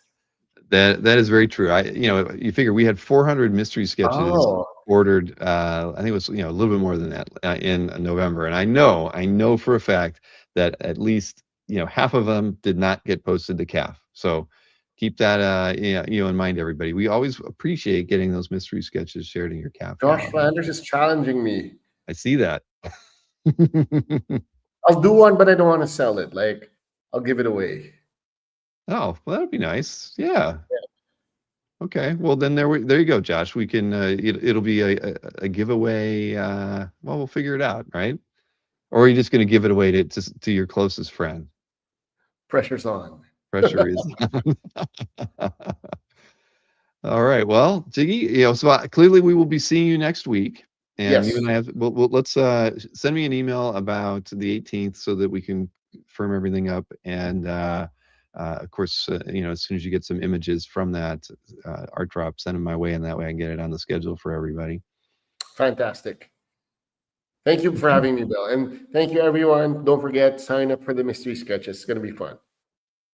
Always is. It's the gift that keeps on giving. It literally lasts almost 2.5 months of the lead up, talking about it, showing stuff off, and then all the unboxings that we get to do afterwards. So no, it's honestly probably one of the favorite things that we do here at Comic Art Fans is getting 100%. All right. Thanks, Bill. All right, Jiggy. Well, Hi to everyone at CAF HQ. they are somewhere. They're probably all working tonight. But yes, have a great day, Jiggy. Thanks for doing this, and I'll talk to you soon. Stay on the chat. Bye. All right, Mr. Cruz, Mr. Jiggy Cruz. So yeah, so expect other giveaways and upgrades and perks. I mean, we haven't finalized everything, but we just wanted to keep it fun. and just kind of keeping the reminder out there for everybody that that we're doing the mystery sketch purchases for that whole 6 week window. So something different, and but a little bit the same. We've always had different upgrades and giveaways, and I know that we've got a few things that I think that we're going to be adding into the giveaway. I think anything that CAF adds will probably be more of an open-ended, purchases throughout the entire time. But yeah, we're gonna keep everybody on their toes. Newell Newell wants to see more nips out Cyclops. Newell, you're probably the one of the few who wants to see those nips out. But hey, more power to you. Oh, Alberto wants the link to the mystery sketches. I can throw that into the chat. Oh, nope, I'm throwing in the next comic art link to John Amore in the chat. I forgot I had that. That was the last thing I copy and pasted. There is a banner in the right column of the website. If you're on your desktop, you can see it. If you're not on your desktop, you can't see it because, as you know, mobile friendly and will hide the right column for those of you not in classic mode right now. But the link is in the chat one more time. I will make sure that I add it to the show description, so anybody who's watching the show afterwards, you'll have a link to pick up a mystery sketch. And again, you get 48 hours to purchase a 9x12 to be entered into this first giveaway, thanks to the Next Comic Art crew. And look at that, #1 Marvel fan is even thanking Jiggy for that. Yeah, there we go. Okay, so where do we go from here? I think I had said on my list that we were going to kind of talk about the say scratch off some of the stuff here that I had to do. We were going to talk about the redesign, and wow, my camera's shaking. Let's see. I don't know. I guess I shouldn't lean into my desk while I'm talking here. DPS 47 wants to know, should I wait for artists to be revealed before ordering sketches? It's totally up to you, DPS. I mean, if you see artists that you're already interested in, I would, and you can order them at any point in time. Some artists, well, I can tell you that when we work with the artists, we ask them for kind of a quota. How many 9x12s can you do? How many sketch cards can you do? And throughout the sale period, I'm always taking say a week from now, I'm going to pull the list of sales and randomly assign them to people who are already signed up for the first wave. So in some cases, if an artist is only doing one, and we don't broadcast, if an artist is doing 1 or 5 or 10 or whatever they can potentially do, some artists that you might want to get on or potentially get on will already be, sold out if you wait 2 weeks to see who's in the second wave, for instance. So, it is a little, it is a little random like that, but it's part of the mystery at the end of the day. So, no, Marcus, you can't. There are no refunds on mystery sketches either. I don't think I have to run through all of that, right? You guys all know that. At the end of the day, it's a mystery. Remember, you get to pick the character. If you're not familiar with mystery sketch, the way it works, you can purchase either a 9x12 or a sketch card, and you get to pick the character that you're going to get, but you don't get to know who your character is assigned to for either of those. And you can buy as many as you like. And I think we had one gentleman almost ordered 50 sketch cards last time, so I think that was a record. I think prior to that, Alberto was our #1 sales holder. I think he'd gotten 12 or 15 one time, but yes, it was a banner banner mystery sketch for one gentleman last time around, and they had a great reason for it. They were getting representative pieces of the people that they had met through Comic Art Fans and the CAF Plus channel over the last 4 or 5 years since they got really engaged with the community during the pandemic. So it was fun. But yeah, I actually have. I don't have any other questions in there. No, I don't see any other ones. So yeah, read the fine princess. #1 Marvel fan, but we put it nice and bold that there are no refunds on Mystery Sketch. So that is what it is. But the guarantee with Mystery Sketch is that the artists will have the work completed and in the mail. Either if the artists are shipping them the art themselves, they have to have the art in the mail to the buyer within 2 weeks of Comic Art Live, so right around June 1st, and or otherwise it has to at least be in the mail to their rep. So a lot of artists don't don't have it. They're not easily accessible to get stuff to their reps. So that's the other thing we ask. And as you know, with the Next Comic Art Crew and Japan Comic Art Expo and Enrizo, they ship all of their mystery sketches here to me, and then I ship them out for them. And that's where the unboxing shows that we do come in, where I'll open up the art, see it for the first time, show it off, and then pack like crazy to get everything shipped out. Who's my favorite superhero or supervillain? Everybody knows it's Thor or Cyclops, Corin. So yeah, but we could have let Chris Snorik answer that question since he's in the green room. Let's bring Chris in here. Hey, Mr. Snorik. I was typing it. We're gonna answer. I don't know what I don't know villain though. Can I guess? Well, yeah, okay, go ahead. Dr. Doom. Doom and Magneto would be my top two. But you know what? And it's weird. I actually might throw one above them just from a nostalgic standpoint, and that would be the Absorbing Man. Oh, I like He has Absorbing great Man. battles with Thor. Yeah. I mean, Thor always beat his butt and everything, but yeah. But there were good battles. I mean, come on, he's an ex-con. He's ball and chain. That covered at what 112. Journey in the Mystery one. Yes. I can't remember. I think it's around 112, where the hammer and the ball and chain are coming together on the cover. I mean, one of my all-time favorite Thor covers. Love that. It's great, no question. Yep. So let's see what else I'm trying to see here. So Chris is on early because we're gonna talk redesign together. It was a hot topic of conversation as you know, Chris. Yeah, people were texting me. Yeah, well, you're part of the team at the end of the day. They want to know your opinion.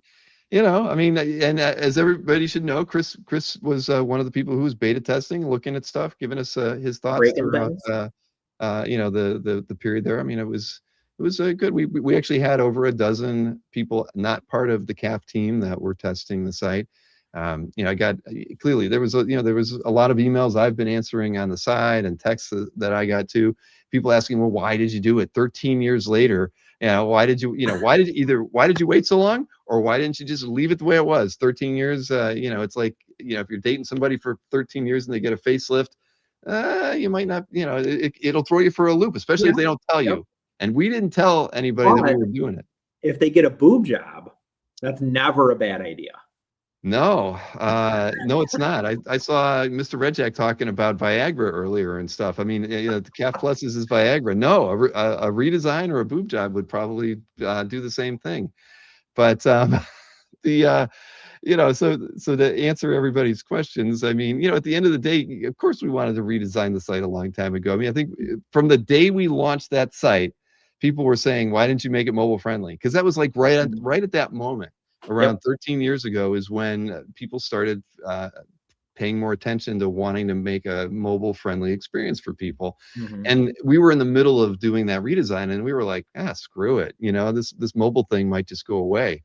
But clearly it didn't. What did we know? What did your shirt say? I think I know what it says.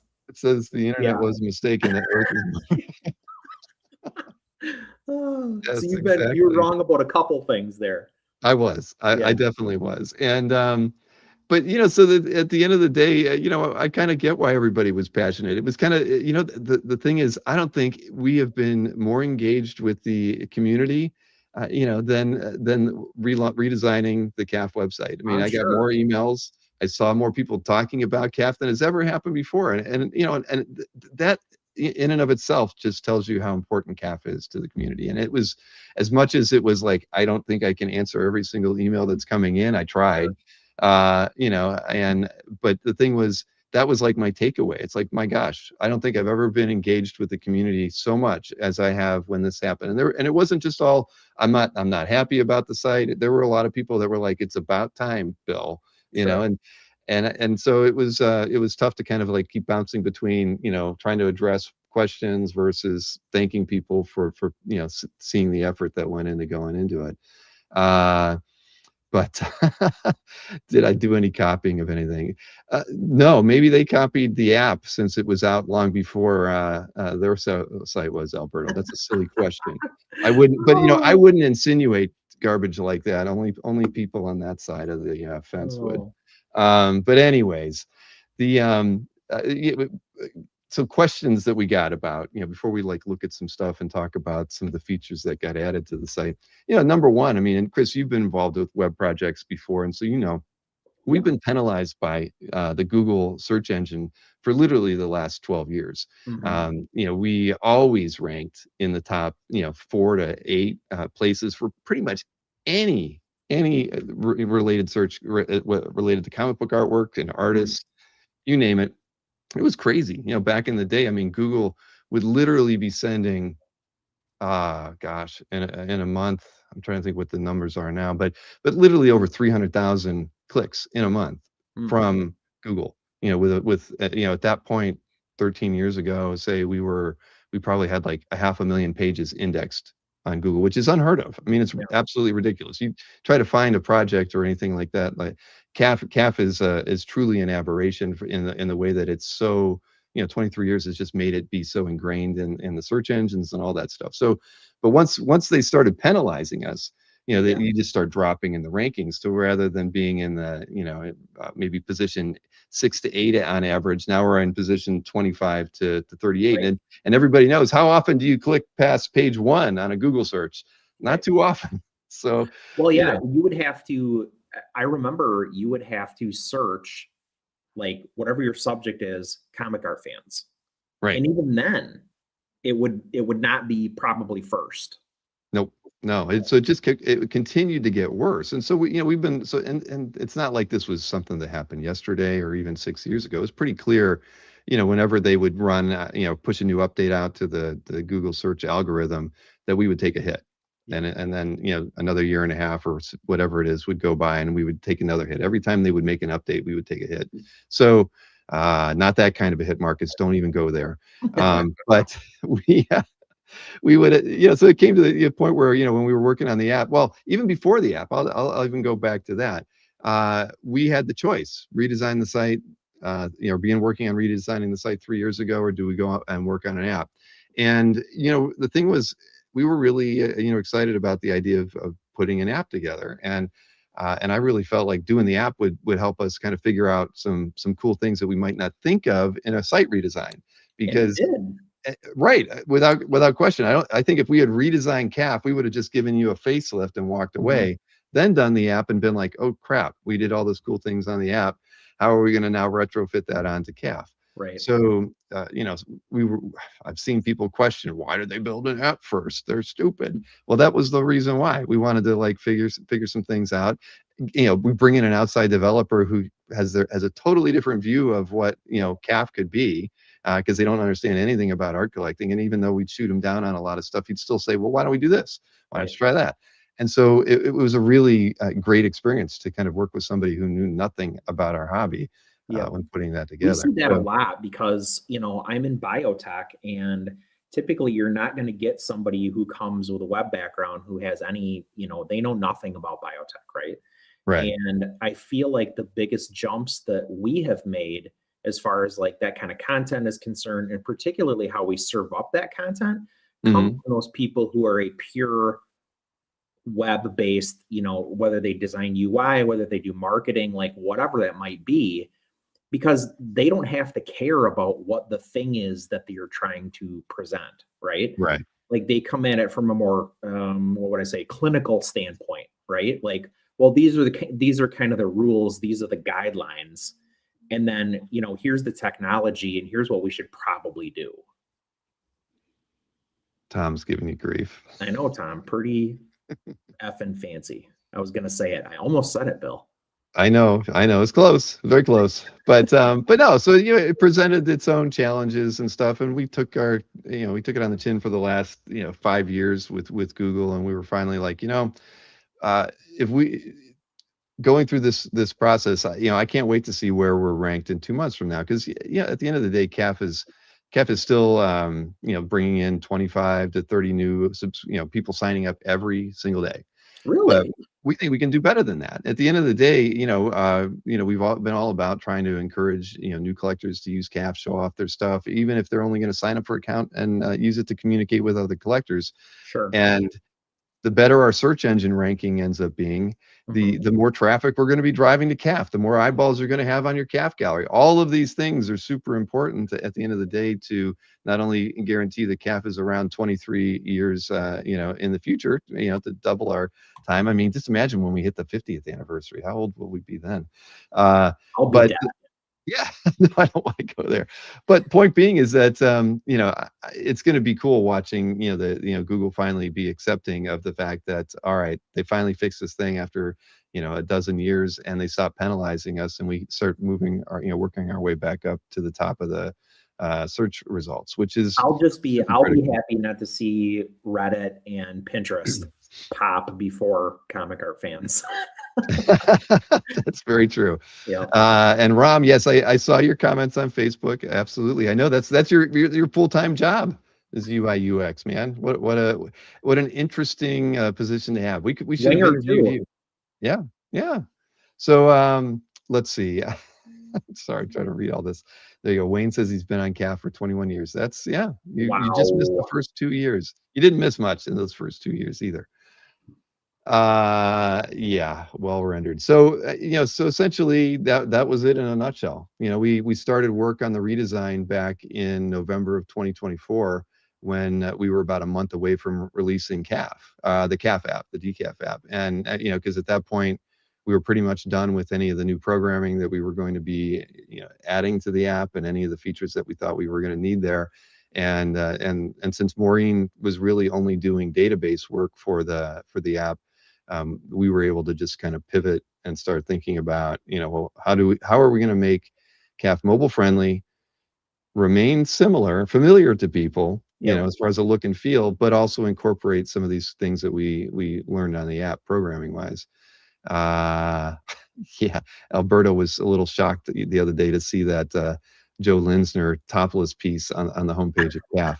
Little did I know, I thought I was playing it safe. We just for the random image on the homepage. Yeah. That is picking the top 10 pieces that have to be at least 7 days old that are still getting comments. And I thought there is no way that I will ever get in trouble for a topless piece or something that's a little provocative. And sure enough, James Siegel in week 1 has blown my theory out of the water. Now I'm gonna have to push that to like 14 days or 30 days. He's But I that don't guy, want to do that. though. He's that guy. Yeah, he is. He's a rule breaker, risk taker, and loves those swimsuit artworks and topless ones too. Yeah. So back to what we were talking about. But so those were the things that we were challenged by with the redesign, and and so I think for me, I feel like we accomplished the majority of the things that we wanted, even though we confused a lot of people. I was actually the thing that I was most afraid of, and you'll laugh at this. I thought people were going to be mad we didn't take it far enough. We didn't you wait 13 years and then you give me a layout that looks just like the old site. Are you That's stupid? not the feedback I got. So I think everybody. The feedback I got was I didn't know this was happening. That was the first thing. Like, what the, like that kind of reaction. Right. And then the other one was, I like the old site better. And it was like, well, right. And we get the announcement part. I could tell you, we had internal jokes. We were gonna have this death march for 2 weeks leading up to it, where we were showing pictures of screenshots from the site, just to be, and then we were like, we just didn't do it. But it was talked about. And then I mean, heck, I had a CAF update the night before, and I'm like, nah, we're just going to roll this thing out, and just and let the chips fall where they may. So sure, we could have done some announcements, but at the end of the day, but for me, it's like whenever anybody says I like the old site more, it looks like the old site. I mean, that's the one argument. I feel like it was just a visceral reaction. Like, I like the old site more. What about it? We laid it out exactly. The only thing that changed was the menu, and then I was looking at the old site.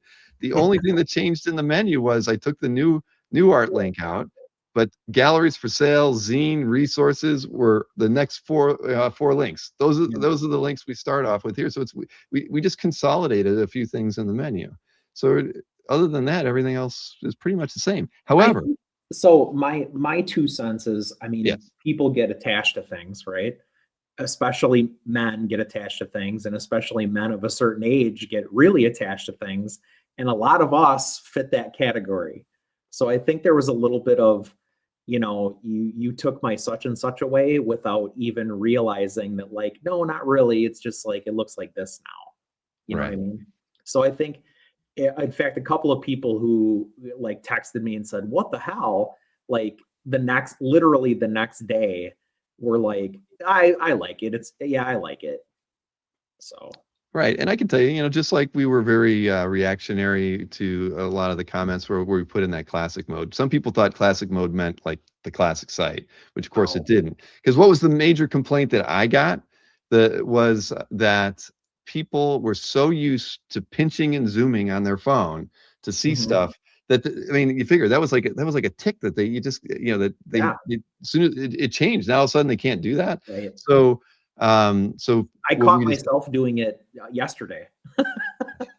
right, right. I mean, yeah, I did not believe that, like our Google Analytics shows us that, 60% plus people are using mobile devices on CAF. Because I was Mm, like, it's not even mobile friendly. What are these people doing? Well, now yeah. I found out they're just pinching and zooming all day. Yep. And, I mean, I won't say who. One guy was like, I just zoom into the right column and I scroll really fast to see if any of my buddies updated, in my watch list. And then I go down to see the dealers to see who updated for sale. And that's almost I'm like, really? That's how you start your day on CAF. That's what I do. I just like looking at the right column. Oh, all right. I guess. Who would have thought?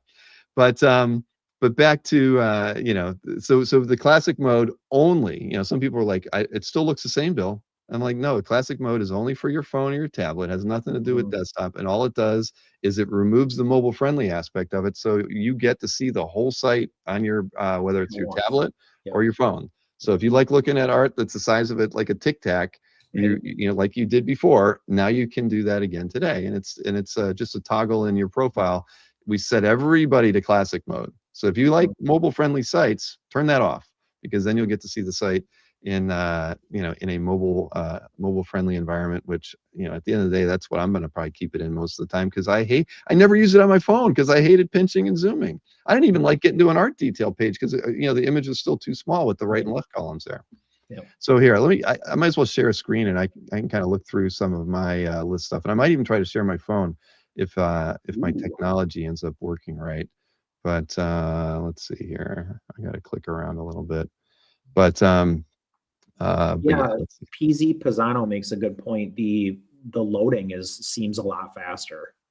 Yeah, and I can tell you, it is only going to get faster. One of the things that this template has is a light and dark mode, just like the app. Mhm. And the way the way the template implements light and dark mode is that it has to it has to ask each time the page loads whether or not are you set to light or dark mode, Mhm. which is a hindrance in its own weird way. If you're in dark mode, you're good, but if you're in light mode, it has to ask, and so it actually slows it down a little bit. So we're going to end up moving the toggle for that to your profile as well, so you can pick light or Ah, dark mode. okay. So the trick will be that one day, the day when we do it, and it might be a month from now because we have so many other things to work on, we're going to end up having to make a default. So the default will probably be light mode, everybody. So if you come to CAF, and I'll make sure I say something on the CAF update the night before that we're making that switch, that you would just go to your profile and switch it to dark mode. Because I'll be honest, dark mode's actually pretty good. Email and say, you blinded me. Exactly. Yeah, exactly. Right. There's a lawsuit for all the Yeah, people yeah. we blinded in bed. Oh shoot.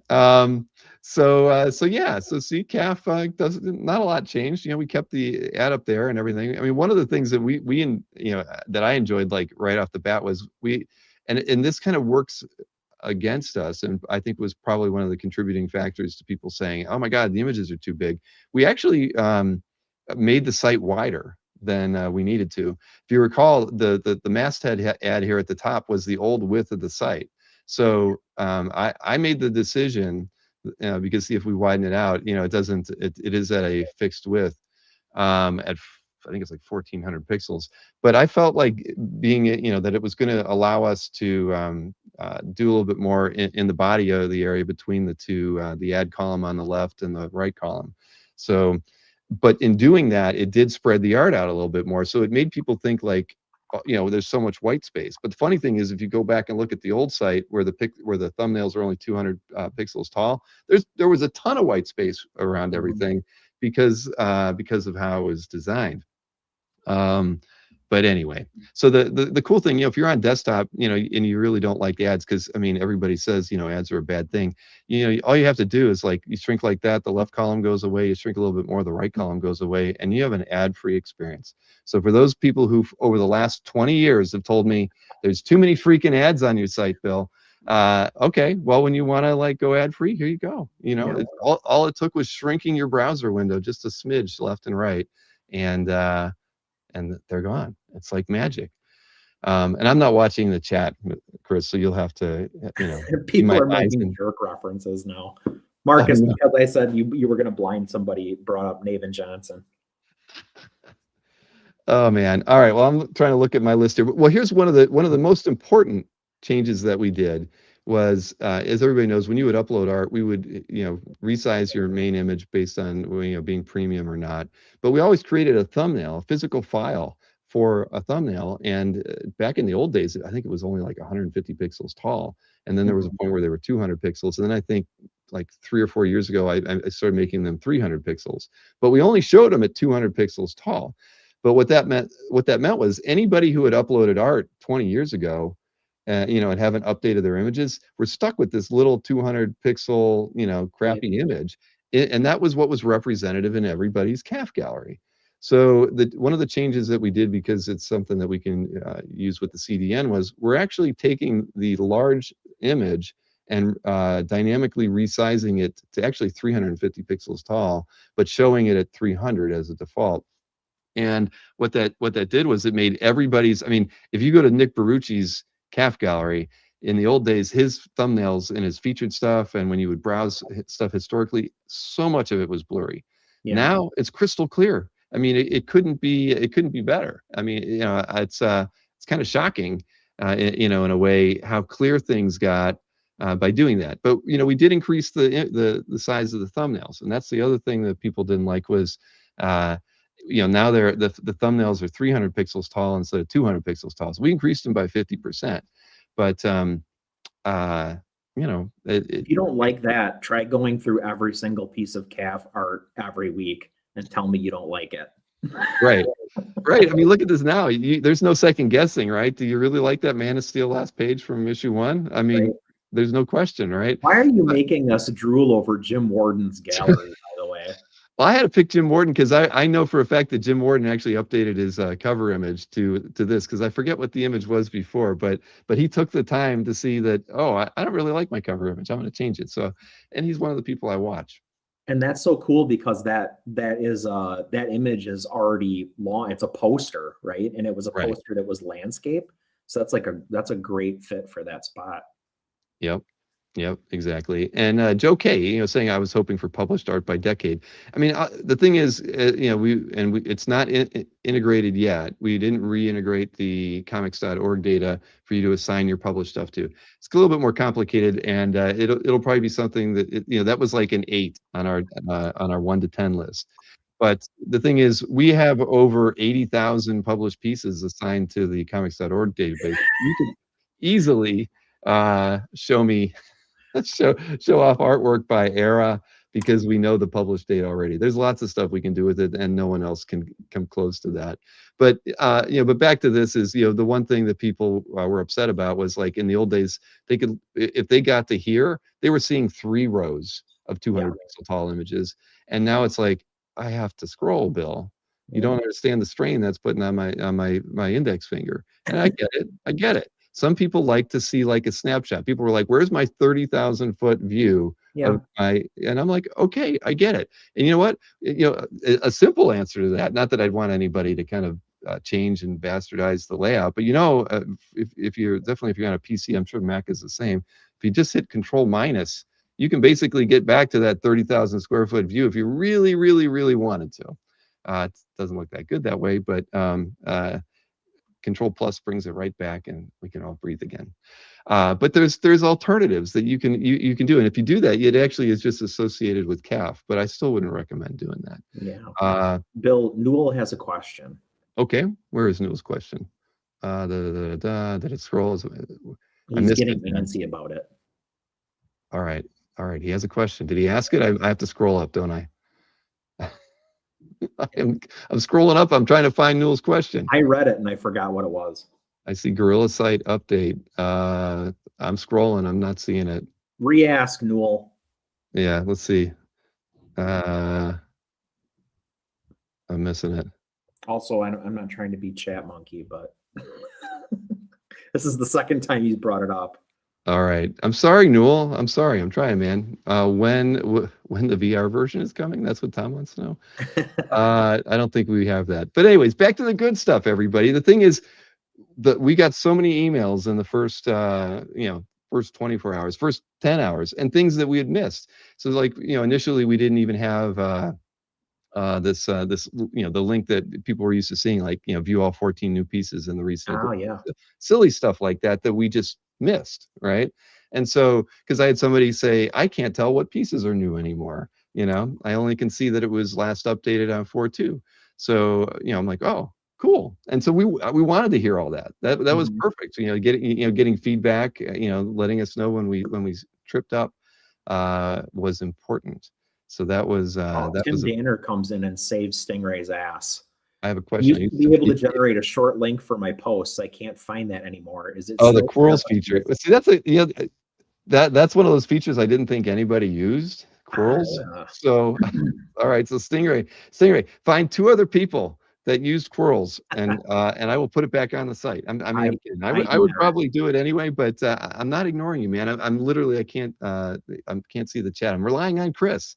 That's why he's my eyes and ears. You're in sad shape, brother. I'm your eyes and ears.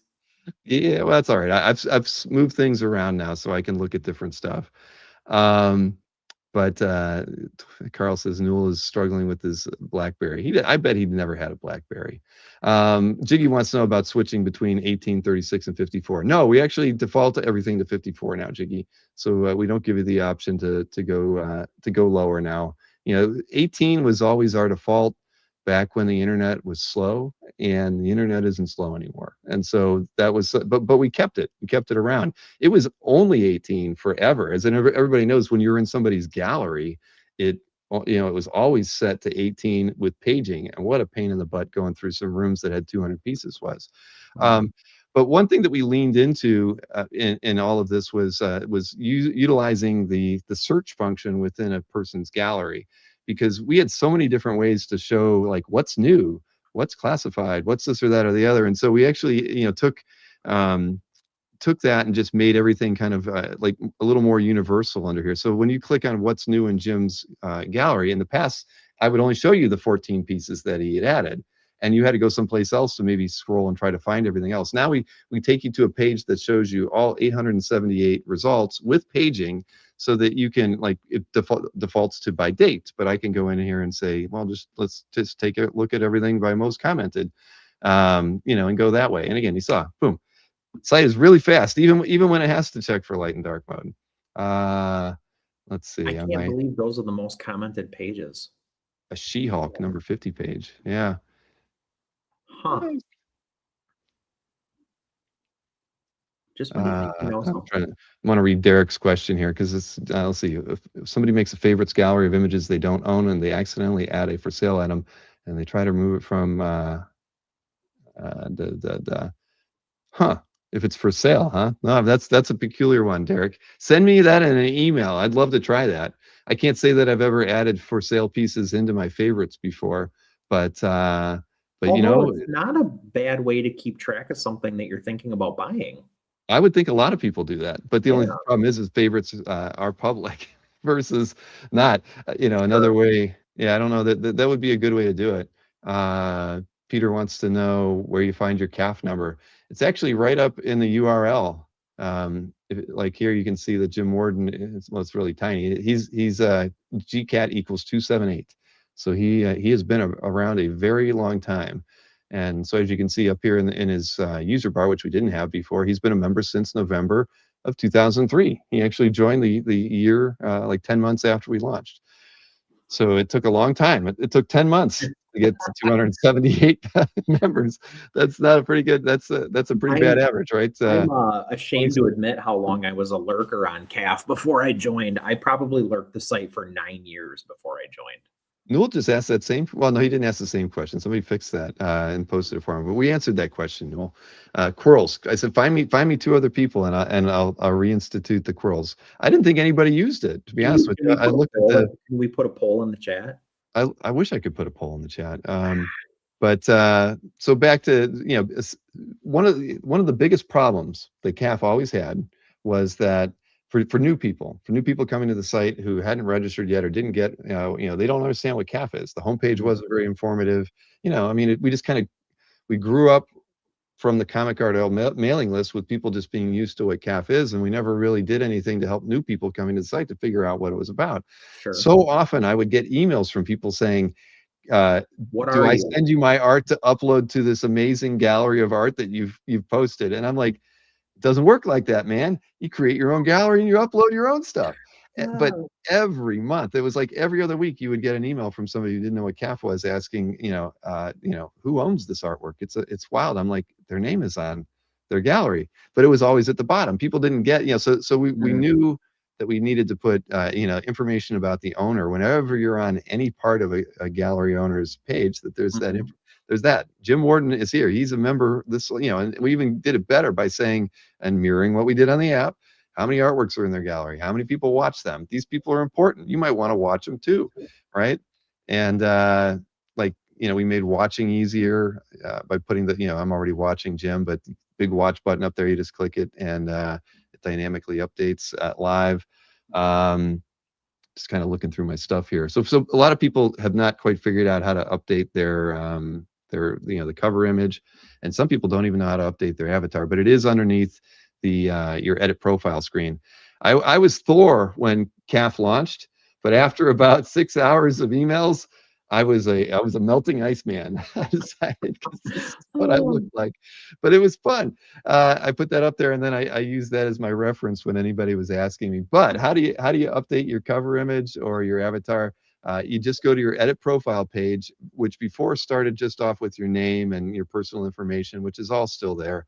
But we give you this preview now of what your gallery page would look like. And if you want to update your cover image, you just click on that, and you can drag the image around and set it to where you want it, or upload a new image. Like if I would just want to show off the umbrella, I would go in there and just hit update cover image. And now it's my umbrella. I changed mine a while ago, and I got yelled at. Somebody didn't like. What the hell are you doing changing your cover image? I was like, oh, I just wanted something else. And they were like, no, that's how I identify you, is by that thing image in your avatar on your cover image. You can't change it. And I was like, okay, I'll change it back. Right, exactly. But so it's just as easy as that. And if you don't like your image, because how do we choose the image? Just so everybody knows, we picked the most commented artwork in your CAF gallery to use as the default image, and we slid it like 20% down from the top of the image to hopefully find a sweet spot, right? Because most commissions or covers or pages, whatever, are gonna have something in that band. So it wasn't perfect, but by and large, it was the best we could do. But we knew that people would want to be able to get in there and change things. So you can upload a new image. I would just keep in mind that because I even experimented where I'm like, I'm just going to cut an image that's a horizontal rectangle, right? But you have to remember that when it shrinks, it's got to be a little bit taller than you might think, because it's going to show more of the image. And if you have your image is too narrow, it'll actually duplicate and repeat and look kind of silly.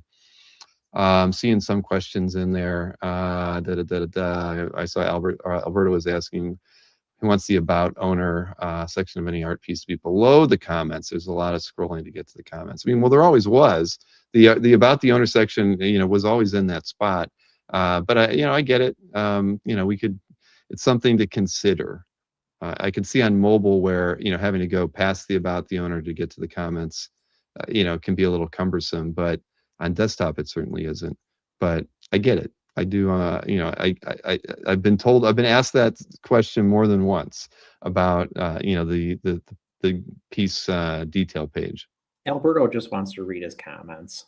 He does. He just wants to get in there and see, you know, who's commenting on me today, which, you know, we updated the notifications kind of system that CAF used to have. I think for the better. A few people have suggested some differences to it.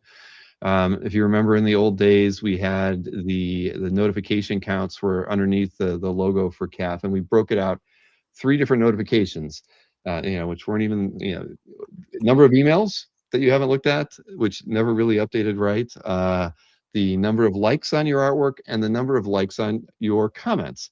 But we omitted probably the most important one, the number of comments on your artwork.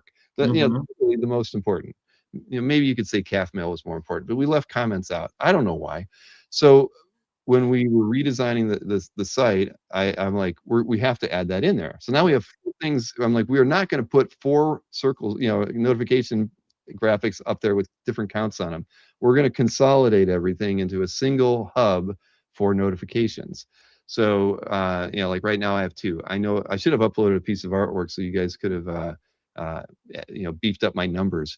But be that as it may, when you click on the notifications hub, we then break down the different, you know, where are the notifications coming. This I like a lot. This was a really cool improvement in my mind. I think so too, because again, it, you know, it's comments on your artwork is the first thing, because I felt that was most important. So you can easily read the comments that were left on the artworks and which bring back the cherry corals. Yeah, I get it. Corals, everybody love corals. So you get to see the image, the comment, who did it. You can click over to them. The only thing that this thing really needs is the ability to, like, at least in this section, to like the comment. I'd rather be able to like the comment right here. I don't even have to go look at the art, Alberto. I just come over here, man. And the cool thing here, again, you couldn't do any of this before, mind you. Just remember this. You know, okay, just there's a lot of rules in here, but if you have less than 10 you know, counts on any of these notifications, we're going to still show you the last 10.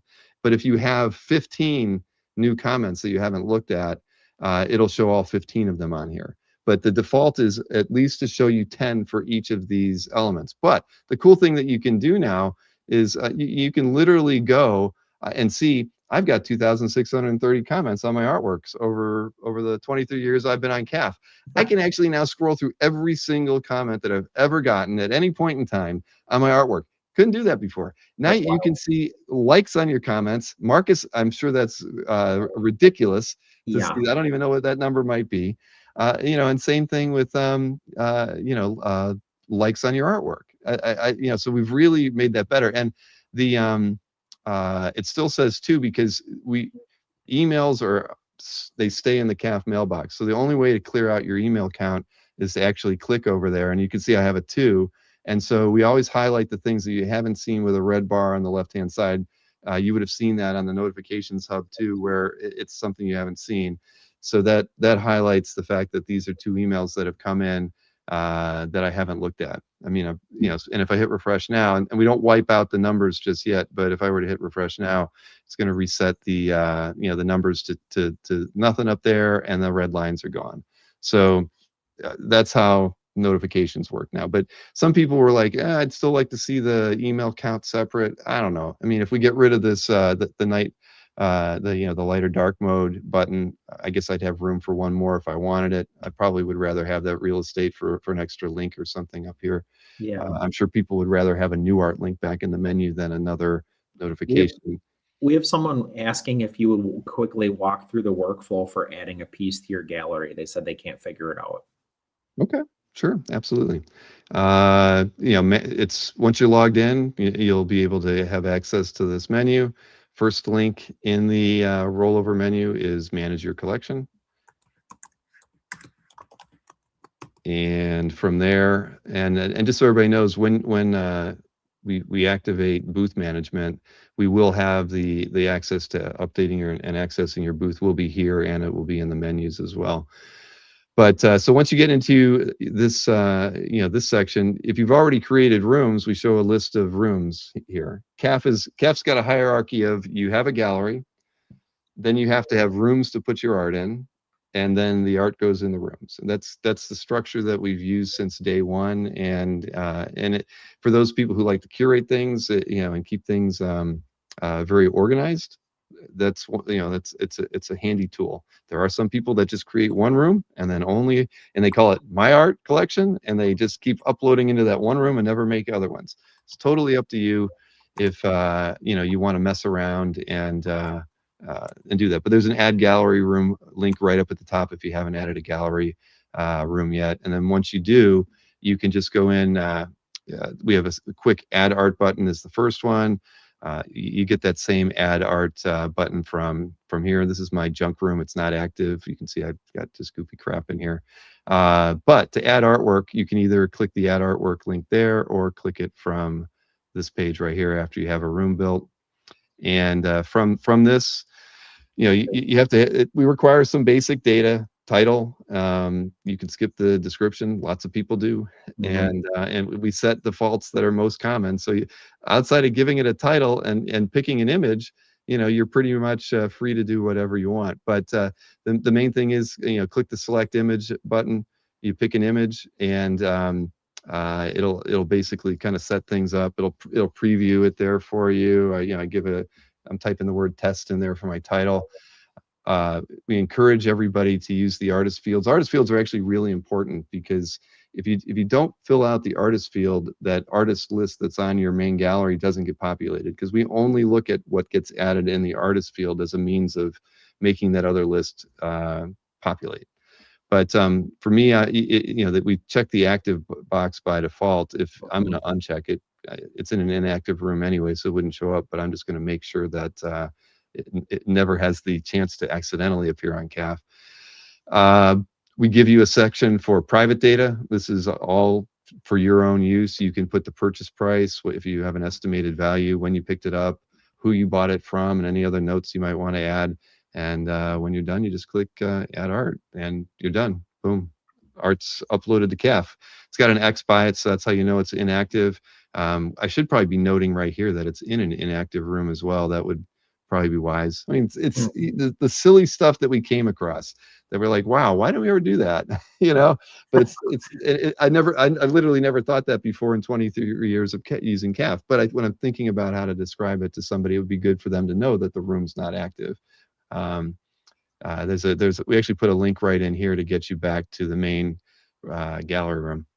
The dollar signs are for premium members who've made their rooms a room that has art for sale in it. So that's your signifier there. And then everything's pretty straightforward. We put together, Sketchbook used to be a link at the top. I never really liked that. So for those of you who like to participate in the monthly Sketchbook, those links to add to the current Sketchbook are now separated down here. If you're still a fan of the Lowry Gallery, which is kind of where the foundations of CAF got started, we still have that out there. And then your favorites. This was always kind of a weird jumbly mess from before, but now if you create a favorites room and you put pieces in it, you can go here and easily view it as well. You have James Jean as a favorite, Bill? Yeah, but I don't have anything in it. Look, and it's inactive. I did, though. Back in the day, I always wanted to own something by James Jean. He did. I've been obsessed over. He did design 2 He-Man figures for Mattel. He did a He-Man that has like jade armor and like lotus blossoms all over him, and then he did a Skeletor that's like covered in coral. So they're like kind of like opposing, natural forces. They're crazy. Right. Well, I'm seeing stuff on here. I'll just questions. Ram says he liked the multi-image thing. I really felt nobody used that because it was never really user friendly. But I've heard a couple people say they want to get it added back in there, and it was a premium only feature. And I just felt like because it uploaded your artwork inactive and you had to go back and edit stuff, I figured nobody cared. But nobody would use it, because if you had to go back and edit it, it's almost like doing it all at one. Doing them. If you could upload 5 all at once, you'd still have to go back and edit all 5. So it didn't. To me, it's not a time saver. But I guess maybe some people felt it was. So I can see potentially putting it back. The drop downs on the edit menus are something that we're going to tinker around with. The we're using some JavaScript stuff that doesn't tab over too well. And and I definitely brought that up to Maureen and Ashton. I'm like, we got to figure out how to make the tab over to the drop menu work, because it actually does tab you into it. You just have to hit the up and down arrow, Alberto, and you'll see that it is actually working. You're just used to the tabbing over to it and the menu expanding immediately. So it is actually going in there. You just don't get the visual cue that you tabbed over to it. But I totally get it, because I would use it all the time myself. Let's see. Marcus wants to know if you have to be premium via seller. Well, you always had to be premium to get your artwork in the classifieds or have a Comic Art Live booth, Marcus. But other than that, nothing has changed. What's Bill's email? Everybody knows what Bill's email is. How do fans of the channel go Everybody about wants to send you scans to have you post their art now. Please don't. I called it white glove service. White gloves. All right. I guess should be looking at my list here. How about for super premium members? Super premium. We thought, yeah, that's a thought. Let me just show some of the enhancements that we made. All right. As everybody knows, I'd like to think everybody knows, there are two sets of keywords that are important on Comic Art Fans. If you're a premium member, you have these CAF keywords where you can add up to 100 right now. And what they are used for is the daily email that goes out once or twice a day, depending on how that premium member has configured it. They get to pick their send time on it. And from those 100 keywords, we match it against everything that's been added to CAF that day, whether it was a piece in somebody's gallery that's not for sale, something in the classified, something in the dealer seller section, and we even break out eBay separately. So once a day, premium members pretty much get a snapshot of everything they're most interested in. But it used to have the most clunky keyword management system. It literally had 2 rows of 50 that you had to go in and enter stuff into. And so that was always kind of problematic. And, and again, I was never really terribly happy with how that worked out. But through the wonders of, modern programming and stuff that we used in the app, you now can easily manage your keywords from something that you can see all at once, rather than having this giant scrolling list. And, it's super duper easy to go in and add James Jean to my my list. You just type out the word and hit enter, and boom, you have now added a keyword to your premium member keyword alerts. And you can see there's an X beside each name, so it's super easy to go in there. Trust me, guys, I only use my stuff for testing. I just look. I have Little Man, Pony, Power, Rizzo. I mean, I don't even look at my daily emails anymore, because it's just full of weird stuff. But so this is only available to premium members for the 100 keywords, but it's a super useful feature if you don't have time to search for your 100 keywords every day on CAF. You get an email that breaks it all down for you. It's beautiful. For those of you who like to keep on top of art for sale, through Art Scout, the menu has a direct link to your Art Scout keyword alerts, and same system is built there.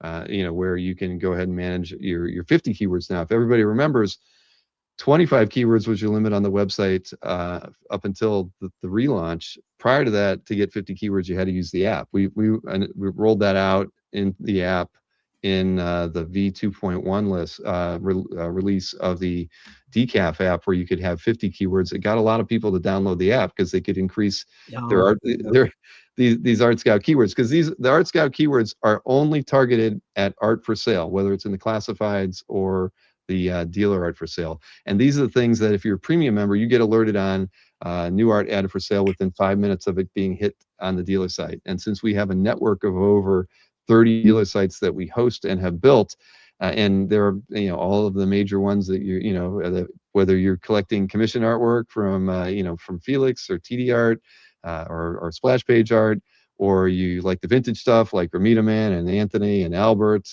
you name it.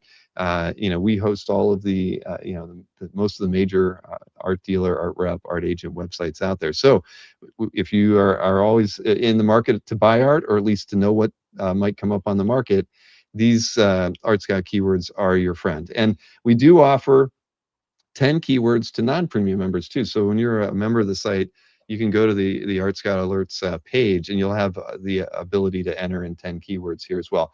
But your alerts are delayed. So I think they're delayed 6 hours, if I'm not mistaken. So you'll still get notifications on art for sale, but you have the chance to miss out on some stuff. Like if a thing artwork comes up that Chris really wants and he buys it, 6 hours later you're not going to get an alert on it because it's already been sold. She But gone. yeah, there you go.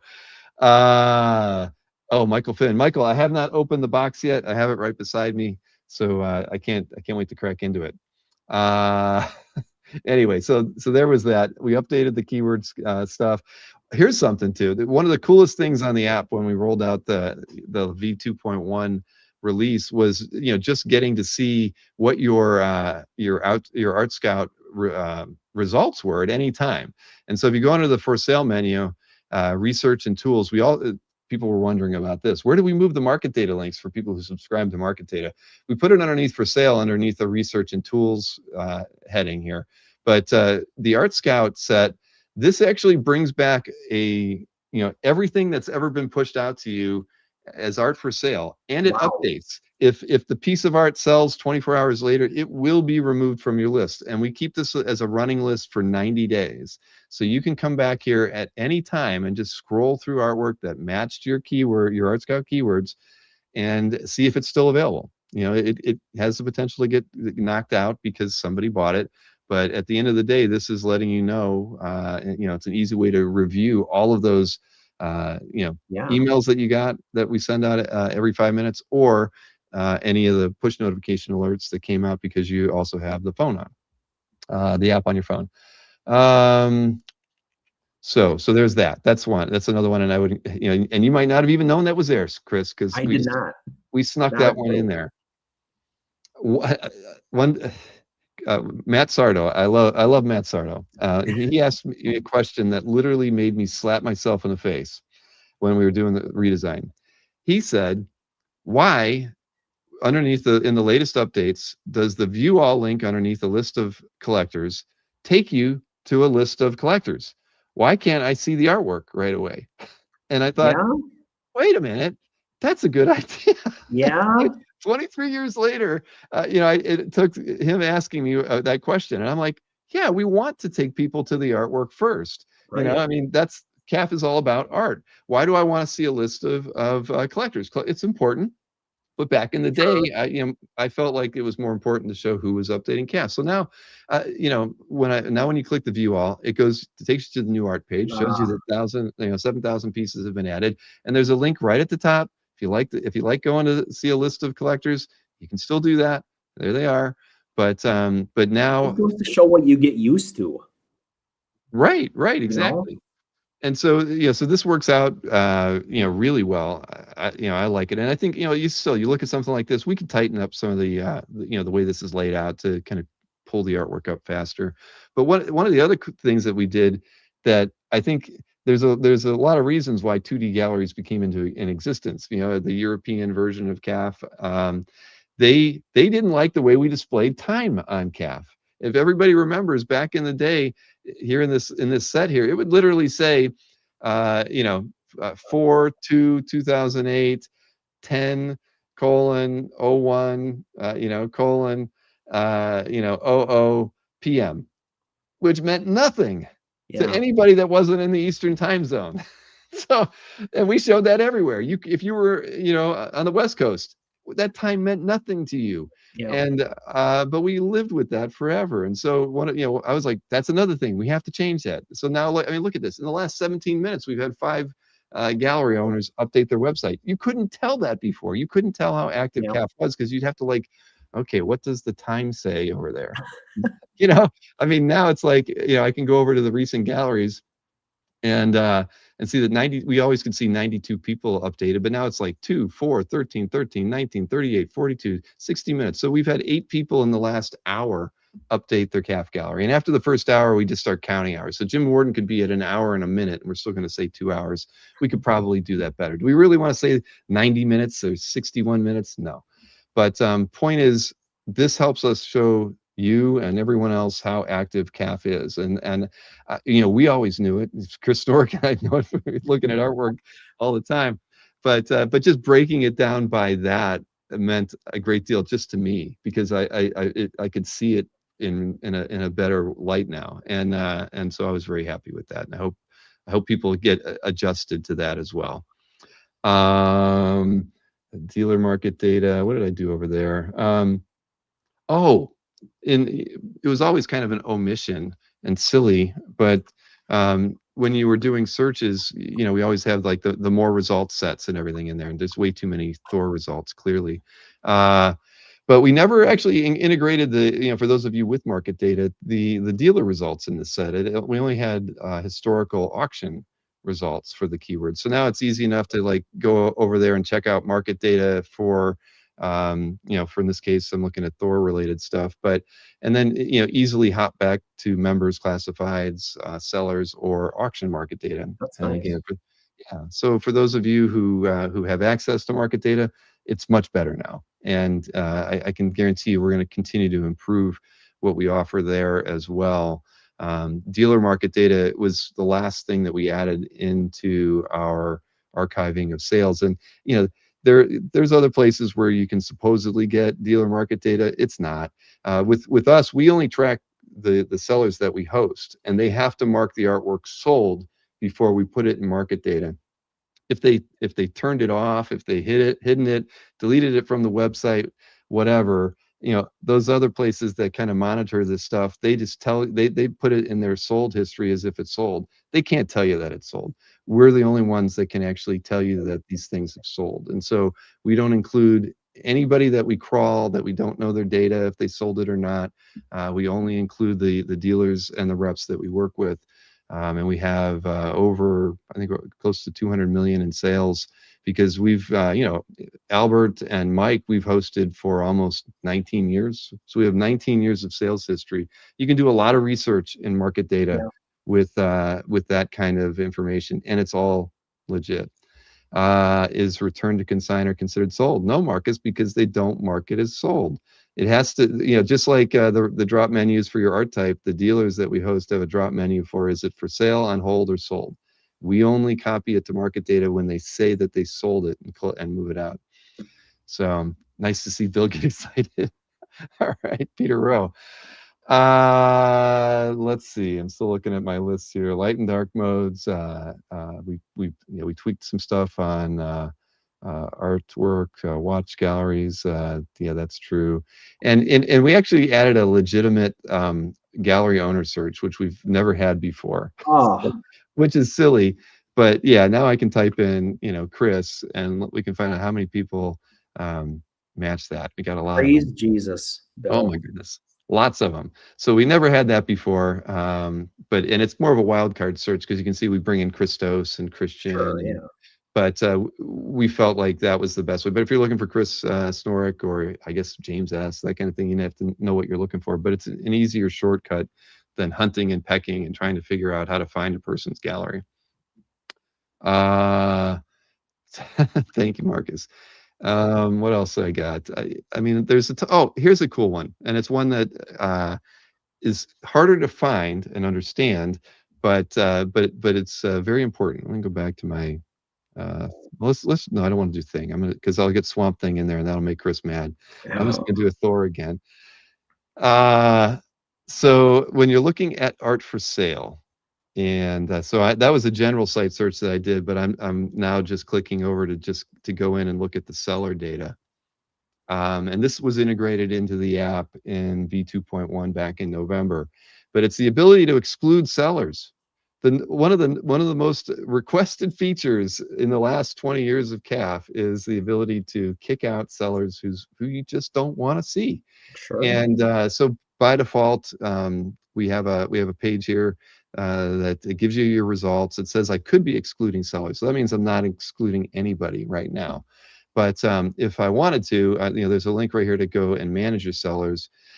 We are actually going to make this into a modal, so it'll just pop up on the screen, and you can check it off there and hit save. But right now I can go in and I can turn off. I don't know. See, some of you guys would be like, you know what? I do not want eBay results in here, and I forget what the count was before. But I want to take eBay out, and just with the sellers, we did categorize things better for everybody. We have art dealers, artists, art galleries, marketplaces, and auction houses. So if you really don't, I'm not going to besmirch any of the auction houses because they all advertise one way or another, but eBay doesn't. So we could take them out, and just for fun, let's take Anthony Snyder out of my list. There we go, too. So I've taken him out, and if we go ahead and we can update things and go back to the search, we'll now see that we've kicked out the results. I know it was over 1,000 before that. It tells me I'm excluding 2 sellers. I probably should make that like where you can hover over it and remind yourself who you excluded.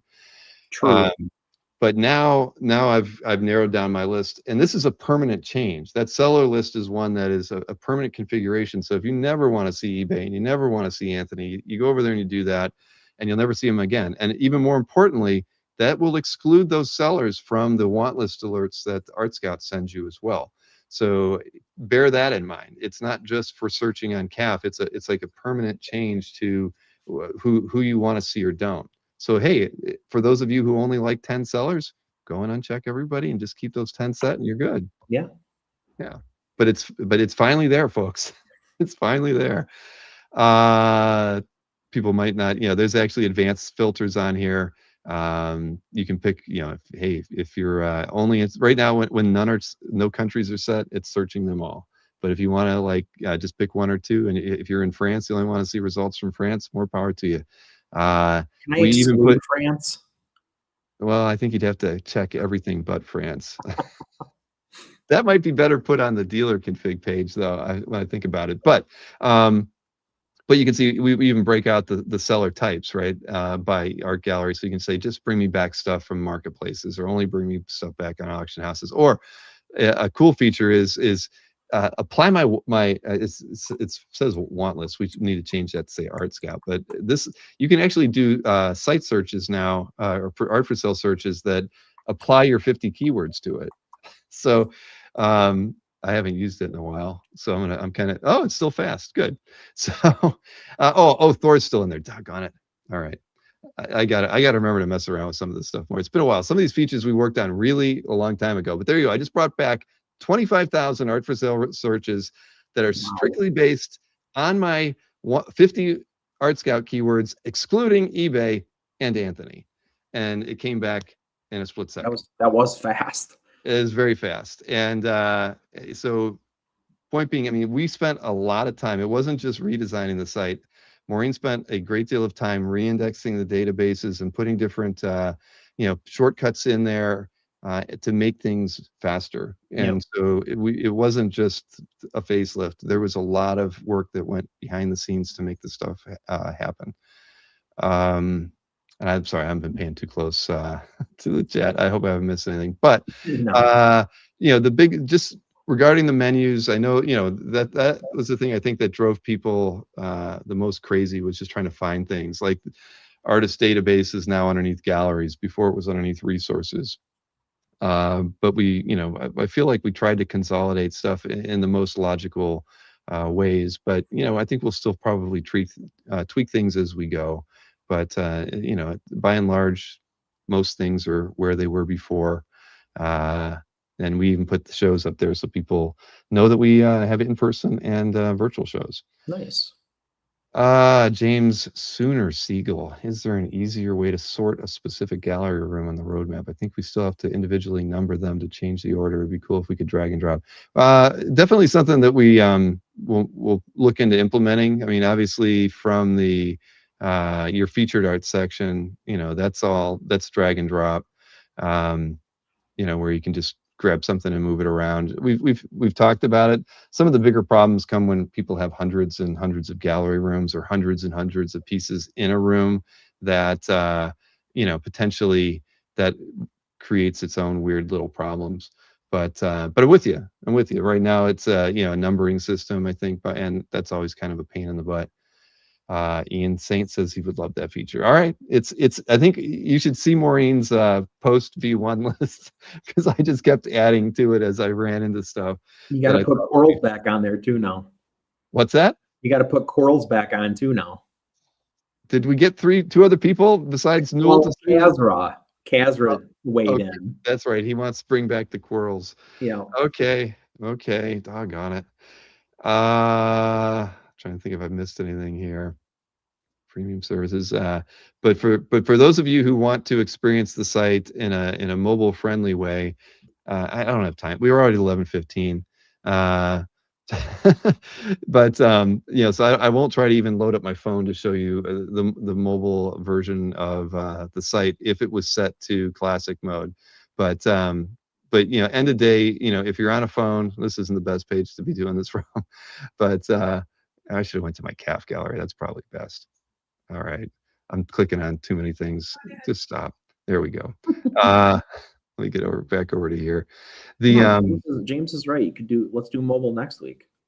We could do mobile next week. Yeah, and just show the difference. But because here's the thing that freaked everybody out was when they went to their calf gallery on day one, and it was mobile friendly. This is what they were presented with. And I'll tell you right now, we're actually gonna.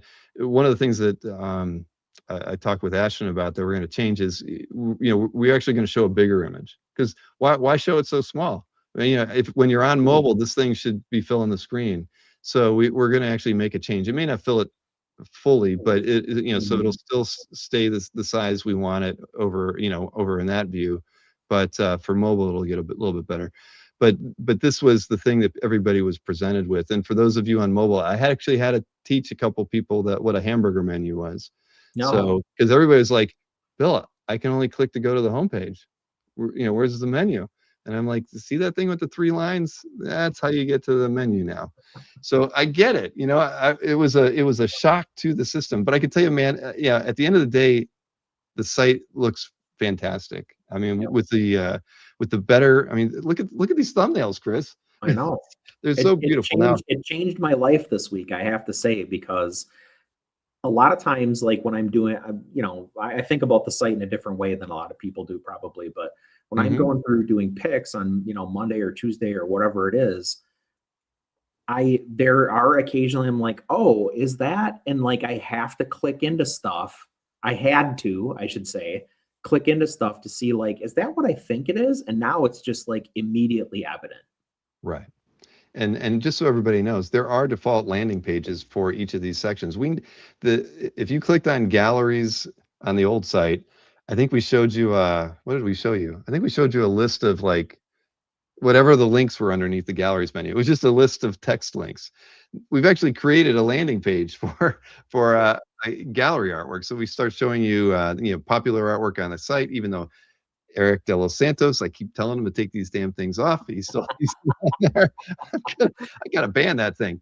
And as you scroll through stuff, you get the idea. We want to give people an idea of what's on CAF. These are in the gallery. So we give you a recent updated list here, popular artists on the site, most commented, popular art categories, recently liked, and gives you just a different flavor for it. So art for sale. I think many of you remember that there used to be a column of for sale, seller stuff, and a column of classifieds, and they never lined up. It was such a pain in the butt. So we essentially now made just 2 rows of each of classifieds and seller art for sale, and then broke stuff out by then now recently updated CAF classifieds, comic art related announcements. Look how nice the news looks now. Oh, what's that cable art? What is that cable? Oh, it's snap art from TD Art Gallery. She sent an email out about 3 hours ago. But yeah, it's for Marvel Snap. But I mean, watch this. And even on mobile, the news looks great now. That's great. It's just a bunch of text links before. So here, cable. Here, there it is. Tyler Walpole. Okay. Marvel Snap art. Thank you. Yeah. Yeah. So there you have it. And so Zine has its own landing page. Resources I haven't done a lot with, but I will. And shows just has what you'd expect, some information about the shows. But yeah, just looking through it. We just made some stuff look better. Even the sketchbook that used to be clunky and dumb, and you just go to it, it was a whole list of months. Yep. Now, when you go to it, Maureen's like, I'm going to show a random piece from the current and the last 2 months. So there's actually something to look at when you go to the page, and then break it out by year and month. Yep. And stuff. So, we made a lot of conscious decisions to make the site better for those people who are just discovering CAF and art collecting. And we feel, I feel that, better for all of us who've been using it for the last 23 years. So there you have it. That is where it's at. But I'm really thrilled to have everybody. I'm thrilled with the engagement even if you're unhappy or you're getting used to it, it's all good. But the thing is, I do feel like we're in a really good spot now to do some cool stuff that is on our project roadmap that I think is just going to wow everybody. And these things had to be done. And I'll be honest, when we go from 3 million page views a month to 4.5 to 5 million page views a month, you're all going to see it. Your view counts are going to be going up. Yeah. Uh, I'm missing all the fun stuff in there, but you get it. It's going to be good for us all, and it's going to be good for the market too. Because at the end of the day, people are going to be discovering art sellers they weren't aware of as we expand the stuff, the crawl sites with Art Scout. You name it. This is good for everybody that we work with and everybody that we work for, which of course all of you. So have you seen a bump yet in the analytics? you know what? I actually haven't gone and looked at the, because Google Webmaster Tools does update on like a rolling 24-hour basis. I really should go in there and check and see, because they always had like your negative mobile scores and stuff like that. So I would always go and look at that. That was always the tell when they tell you you have almost 1 million score pages in our index that are not mobile friendly. Yeah, you always kind of made me feel bad, but. It is what it is. No, we never put likes on sketchbook pieces, James. I don't know why. It wasn't there was no real reason for it. I guess you can call it an omission, but yeah, we never put them on there. But there's a lot of things that were oversights as we add things. It is what it is. So moving right along, right? I think I hit everything on there, except for looking at the mobile friendly site, and I'll be happy to give everybody a little 10-minute tour next week on the differences there. But remember, if you don't like looking at the mobile friendly website, just leave it set to classic mode, edited from your profile, and you'll get to pinch and zoom to your heart's content. And as I've heard, some people who liked browsing Comic Art Live, which is 6 weeks away, in that same way, just you will be able to switch back to classic mode if you prefer to look at the images that way. So why are sketch cards 2 more this time? No, they don't actually. You believe it or not, I think by and large we the shipping prices on most things went up. And I think when was the last USPS update? All I can tell you is that I shipped a lot of sketch cards out of CAF HQ in November, and we were losing a couple dollars on a lot of them, especially if they were going to the West Coast. And I don't think I was like packing them any better than normal, but slapping a couple pieces of cardboard around the special envelopes that I bought for them. $8 in some instances wasn't enough. So it is what it is. I mean, I guess I could send it in the cheapest mode possible. I get maybe sketch card guys don't care how they get Nobody wants that. Nobody wants. Well, that's what I felt. Yeah. So that's an excuse to throw it in a hole. Yes, exactly. All right. Well, now that we got the CAF redesign out of the way, we don't have a whole lot of time to do a whole lot of other things. For here's what I can do for you. I'll throw a link in the chat so you can see what my heritage picks were. How's that? And even the let me see. Let me get over to my current report here. So sellers, what did he? It's the usual stuff. Dealers did well, but I have to show the EXP video. I can't not get Nick's promo out there. But yeah, I can just say dealers had a down week, only $200,000 in sales last week. Ooh. But that link right there in the chat goes to the summary report that goes along with every CAF update that we do. It lists links to all the pieces that Chris and I select. So if you weren't aware of that, underneath the zine, if you go and look at the YouTube videos, for the CAF update, I pretty much summarize everything. I put in the market data that we talk about, the links to the art we talk about, and try to break it all down to give everybody kind of a digest of what we do here on the CAF update. So I know that's not something I remind people. Early on, Chris, I told people every time. I know. I don't do it anymore now. Hit the like button. Thank you, Rich Danny's. Rich Danny's is a part of our mystery sketch for sketch cards. I still have to drop those in the mail for you, Rich, since you're on the north side of the border. I didn't get up to UPS yet, but I will. All right. Good idea, James. You should grab the calf tour segment from tonight and make it a Flip separate. it. Oh, that's not a bad You idea, could James. also do a short of the how to add art. That's true. Yeah, you know, well, We're making content now, Bill. we do. I've never actually gone in and done timestamps on any of the stuff that we've done, but we certainly should, and on the calf update, because there's usually something in there that's worth pointing out. But thank you for that reminder, James.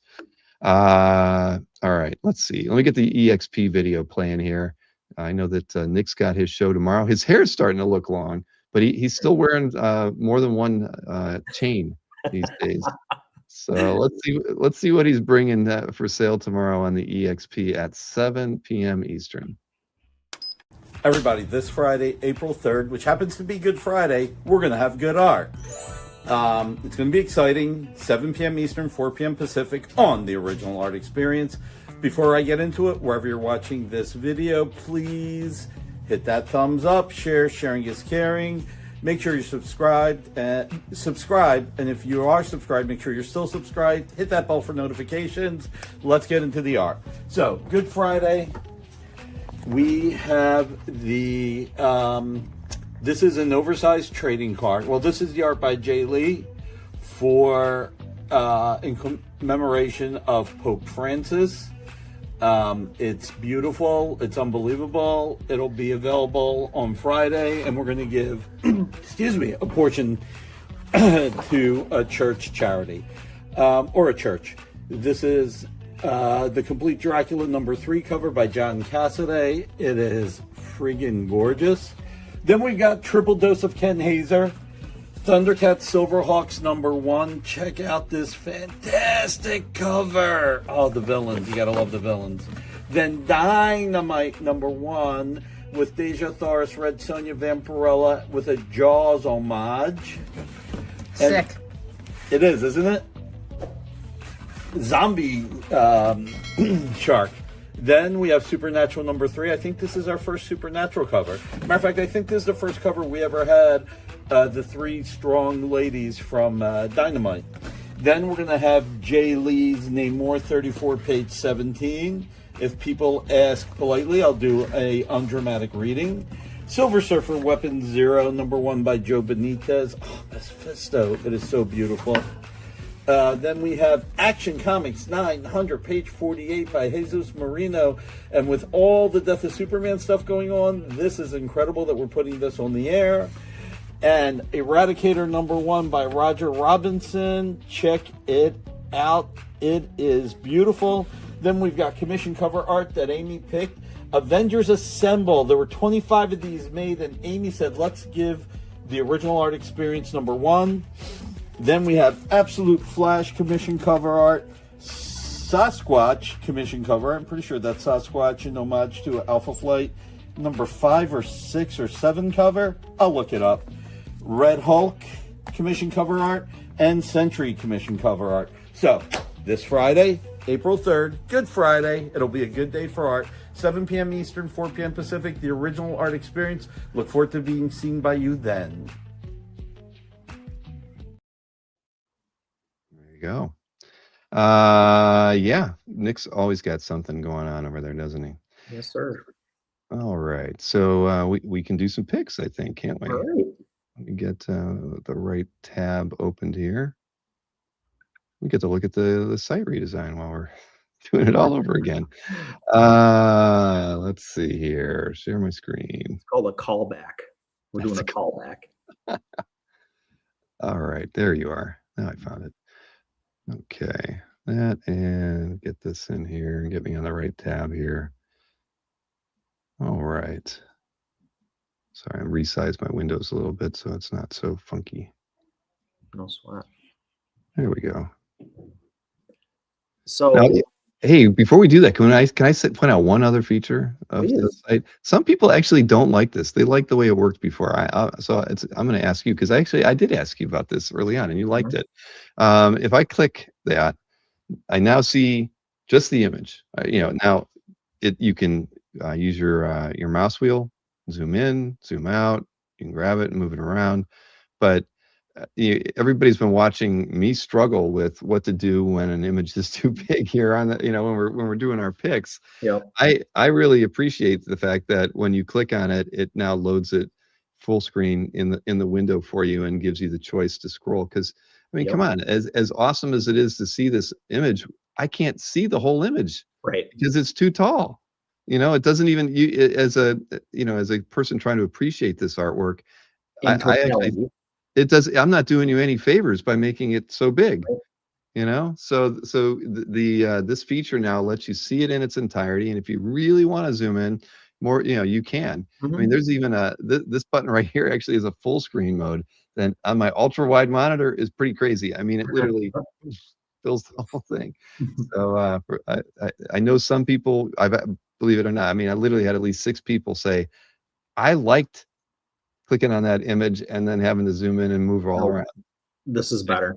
I think it's better too. The only thing I'd like to add, if I can figure it out, is when you click on it, if it said like 40%, like somewhere it told you Oh, okay. that you could zoom into what is 100? Because right now you don't really know. That's I fair. don't know if it has that feature, but I think it would be really cool to put a little counter up here that let you know where you're at with that artwork. Mhm. All right, I'm done talking. All right. So I love Hellboy. Obviously, I love Mignola, but I also really like seeing other artists interpret the character because I feel like the people that do it best do it this way, which is why I picked this. So this reads as Mignola's Hellboy, but not as drawn by Mike. So I think that this is I mean, we love to use the word homage, right? This is a tasteful homage. He's not taking a ton of chances with how the character looks, or he puts the statuary in there. I love that the statuary is at an angle. It gives it like a lot of visual interest. But more than anything, I like that this is like close to the source material, but Mhm. like definitely different enough that that it's not Mike. Exactly. I mean, I was thrown when I first saw it as a thumbnail because I'm like, that is a standard Mike pose, you know? Yep. And but yeah, Absolutely. something just didn't feel right because we've seen Mike paint before, and I Yep. think he has a very, very clear style even when he paints, and it just didn't feel right. So I had the same wait a minute moment until I clicked on the detail. But yeah, nope, I love it. And how do you like artwork? It's as easy as liking this video tonight, everybody. Just click that like button. Now, I will say one of the things people would love, they've said is they would like to have like they wish there was a way to like click a comment from up here. And I don't know, maybe it would pop a modal up here versus having to scroll down. You did hear some people mentioning already about wishing they could flip flop the comments list and the about the owner and things. I don't know. We'll keep thinking about, See that. you know, yeah, and I think we've just never been big on programming modals, but I can see modals being very useful in this format where Yeah. like I'm right here. Well, think about on that notifications page. What if you want not Right. just like somebody's comment, but you want to reply to their comment? If you could just pop a modal up right there, again, you never even have to go to the artwork. You can do all of your communications either from the from your calf mail or from the notifications page. Hallelujah. Fewer page views for us, but at the end of Yeah. the day, you can get a lot more done. So there's Yeah. a lot of neat stuff that are on our wish list. You're making Marcus's life better, and that's really what's important. My goodness, that is so true. How do you monetize comments now? I don't know. Maybe we can start charging you $1, and I'd at least make a couple $100 a day, Marcus. That might be one way for me to do it. Uh, all right. What's next? We have something in FM's Calf Gallery. Now, so I didn't even know what this is from. What is this? Cable 91 Splash by Mike Ryan. That's a cool image. The very, very lush inking on this one. Okay, so funny you say that. I picked this because of what was going on in the comments. So in the description, FM comments like, I think something to the effect of like, I don't know who Ted Pertzborn is. I think it's an alias. you Ted thinking Pertzborn, Pertzborn is some kind of jumbled last name that we can play around with? So no, Ted Pertzborn is real. At the time this was inked, he lived in Madison, Wisconsin. He was a customer at the store that I worked at. And I saw he would sit in the shop and ink. And so I saw a lot of these images come together. And more importantly, this was a formative moment in my life because Ted told me how long and hard and unpaid he was as a professional comic book inker. And I said, you know what? I was in art school at the time. I was doing mornings at the comic store, school, and then nights at where I work now. And putting myself through hell going through art school to be a comic book artist. And this guy is like, there's no goddamn money in it, dude. And all you do is work. And I was like, that was the first time anybody ever even hinted to me that there was a negative side to being a comic book artist. So Ted Pertzborn, if you're out there, thank you. And you inked this page, and I think you did a phenomenal job. Oh, sorry about that. Yeah, you got 2 likes, man. So All wait, right. wait, you're gonna get a 3rd one. If you're looking at your CAF Hey. notifications right now. Yeah. You just got an upvote. I'm really kind of sad. I've been on CAF all night and not one person has liked or commented on my artwork since I've been showing these screens. It's rather disappointing, everybody. But that's cool. But you knew, so did the seeing his artwork remind you of that time, or is you've seen Ted's inking through, I have not, periodically? and you know what, to be totally honest, this may be the only thing he ever inked was this issue of Cable, and he didn't even do the whole issue because wow. he got the job from editorial because Michael Ryan was so behind that they were like farming this out to like anybody who would ink it, basically. Well, he is on 91, 91. You're right, 90, 96. Okay, So he did get a few other ones in there. good for you, Joe. But we have, so we have 36 pieces of art from Ted on CAF.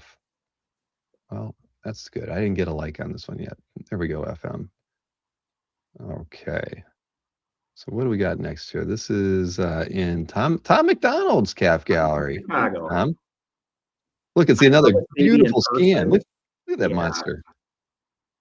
I saw this in person and damn, like, there really is something to be said for seeing an image, up close and personal, because it lets you really, like get your eyes all over it. But not a secret, I love Josh Cassara's work. I do have a hard time believing, in spite of what he told Tom and what Tom told me, that this is the first Batman he's ever drawn, because in my experience, artists love Batman and they're always drawing Batman, whether for themselves, whether for, their nephew or whatever. Mm-hmm. But anyway, that aside, I think this is incredible. I love the uplighting. That's always an easy sell for me. He executes it pretty much perfectly here. And he does like a little bit of a pastiche on kind of the classic, like Detective 27 Batman, but makes it his own. And I think the little stuff that he like tweaked and redesigned to add some flair to it that was really effective. Nope, I agree. I love the composition on this thing, and yeah, I find it hard to believe that Josh has not drawn Batman at least once before. But hey, it is beautiful. An OAX pickup, was it? So you got to see it at OAX? I did. See, man, all the collector fun. Did you see it on the floor, or when he picked it up, or did you happen to just see it? At some point during the weekend. Yeah, I mean, it was at the show, but it wasn't like right when he got it. Got it. Well, awesome pickup there, Tom. Oh, look, photograph. There we go. There you go. Tom was everywhere. Look at that, Josh Cassara. He doesn't need no computer to print out his price list. He's and lettering like we want. He's got the right sticker on his portfolio there, though. Cyclops all the way. All right. Well, congrats on that one, Tom. That's a beauty. Now what is this? Oh, Final Crisis. So Legion of Three Worlds issue 2. You got Perez and Koblish. Yeah. Wow. So a couple things. I think everybody, well, with some notable exceptions, almost everybody loves seeing Perez do this, right? Like packing, 100 characters onto a DPS, or 100 characters onto a double cover, or, whatever it might be. I'm definitely in that camp. I'm one of those people that love seeing him do that. Mostly because the way he puts the characters together is so well done. Like the way he wedges everything together, he lays it all out. Like everybody reads as the character. Like there's never a question, at least to me anyway, of like, oh, who's that? Or like, well, they're really small, but like they still, to me, they're always instantly identifiable, as who they are. And that is so hard to do when you're putting this many characters. And I guess in this case, for a lot of people that aren't Legion fans, quote unquote, obscure characters. But, and the fact that Ultra Boy's on here a couple times, like that's a big selling point for me. And also, last but not least, I met the owner of this piece, Aiden Lacey, at OAX, and he is a fine gentleman and an incredible Legion collector. That is true. You had some Legion art with you, didn't you? I did. How did that go, by the way? Was it pretty well? Yeah, Mickey bought some stuff and Aiden bought some stuff, and they hooked me up with some guys that they knew who bought some other stuff. So basically went exactly like you told me it might go, Bill. I'm glad. That's wonderful, man. Good advice. Awesome. Well, I think this is, I mean, it's Perez, right? At the end of the day, he can do no wrong, and man, he did no wrong. Let's just. And if you're any era of Legion fan, like they're on here. Yeah. Stunning. All right. But let's see. And of course, Aiden has been on the site for 21 years. What's his number? He's number 8,817. Well, I guess we picked things up after the first 10 months. Worked that out. Yeah. Saunter Lee is the collector, a member of the site for 21 years. Very good. So Chris Pachalo. Yeah, another ensemble piece, right, or group piece, but obviously a little more subdued, a little more somber. This is my favorite era for Bocello, and I think Townsend, I've said this before, I think Townsend adds so much to his stuff. He adds a little sense of control, I think, in what he brings to the images. I think all of these characters, like, they're so characterful, like, you definitely get across a little bit of the personality of each one of the Endless in this, which I think is hard to do. But as a great illustrator like Bocello is, he's able to do it. And I think, the way that he chose to put Morpheus like way up in the front like that, obviously a cool choice. He also really highlights death. So, he's hitting on he's playing the hits, I guess, as they say. And the fact that they're in this gallery, and I think, the mood of the piece comes across like automatically, but it's just really, really well drawn. Nope, I agree. I mean, as a horizontal image, I mean, he's really packed things in there really well to still give you a great feel for the gallery and the characters. And yeah, no, I love it. And it's it's good. It's very good. Let's see here. I did get my like on that. You see, Rich is in there doing old guy jokes or dad jokes. Brother of Staggerly. Yeah. Yes. I can hear the song in my head. Yes. Speaking of songs, Lance Suarez. It was funny when I saw this. I actually thought of Nick Catratis first, because Nick Catratis always used to take photographs of his artwork on a tile floor. So when you first sent this to me, I didn't look at who the owner was. I thought, Nick Catratis hasn't, I mean, he's kind of retired grandpa mode for the last 4 years or so. Yeah. Yep. And doesn't really post a lot anymore about his stuff. But I thought, I couldn't believe it. What did he do? And it turned out it's Lance's. I mean, we don't even get the shag carpet on here. It's not on carpet. I know. He's disappointing us. Yeah. Well, I mean, he kind of upgraded, right? It's a little more neutral background than the carpet, but it does go better with this piece. I'll say that. True. So you get like, what do I like about this? I mean, it's a great, pretty straight up and down homage to the original, right? But also you get all that like incredible Allison inking on this, and he's doing like all the stuff that we love that he does. So particularly in the background behind the title, he's got a lot of his hallmarks in there, and even within the text. And to ask somebody, one of the places I feel like a cover recreation can fall apart is in the type, But when you have somebody like Matt Allison do it, that might be, I mean, to me, one of the best parts of this is like how faithfully, because he's such a skilled technical inker, how faithfully he's able to recreate all that type. Yeah, no, I completely agree. I mean, Matt's incredible. Yeah. He's I got a sketch card from him at OAX. I should have bought more. I know, anybody who was smart probably picked up 4 or 5. Yeah, but I think Lance did. it doesn't surprise me. Did he? I thought he posted a picture or something. Oh, just him hanging out with Allison. Yeah. Look at that. He is a happy man. Yeah, well, yeah. I would Also, read the description, not right now, but everybody, I recommend you read the description on this because there's a really good story behind why he commissioned this. All right. I will save that for, oh, wait a minute. Did he have, oh, he got the, because he had an exhibitor badge. He paid for a ticket too. He got the Matt Allison, oh, look, he even got him to sign it. Ah, that's great. Awesome.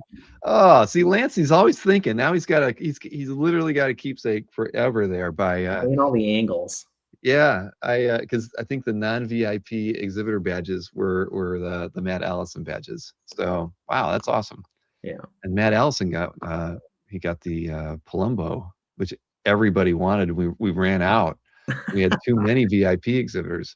So anyway, very, very cool. And I will save that one for later and read the description after the show. All right, so Gab R. Breccia piece. So that's cool. Yeah. Cthulhu. So we talked about a similar piece a few weeks ago. Yep.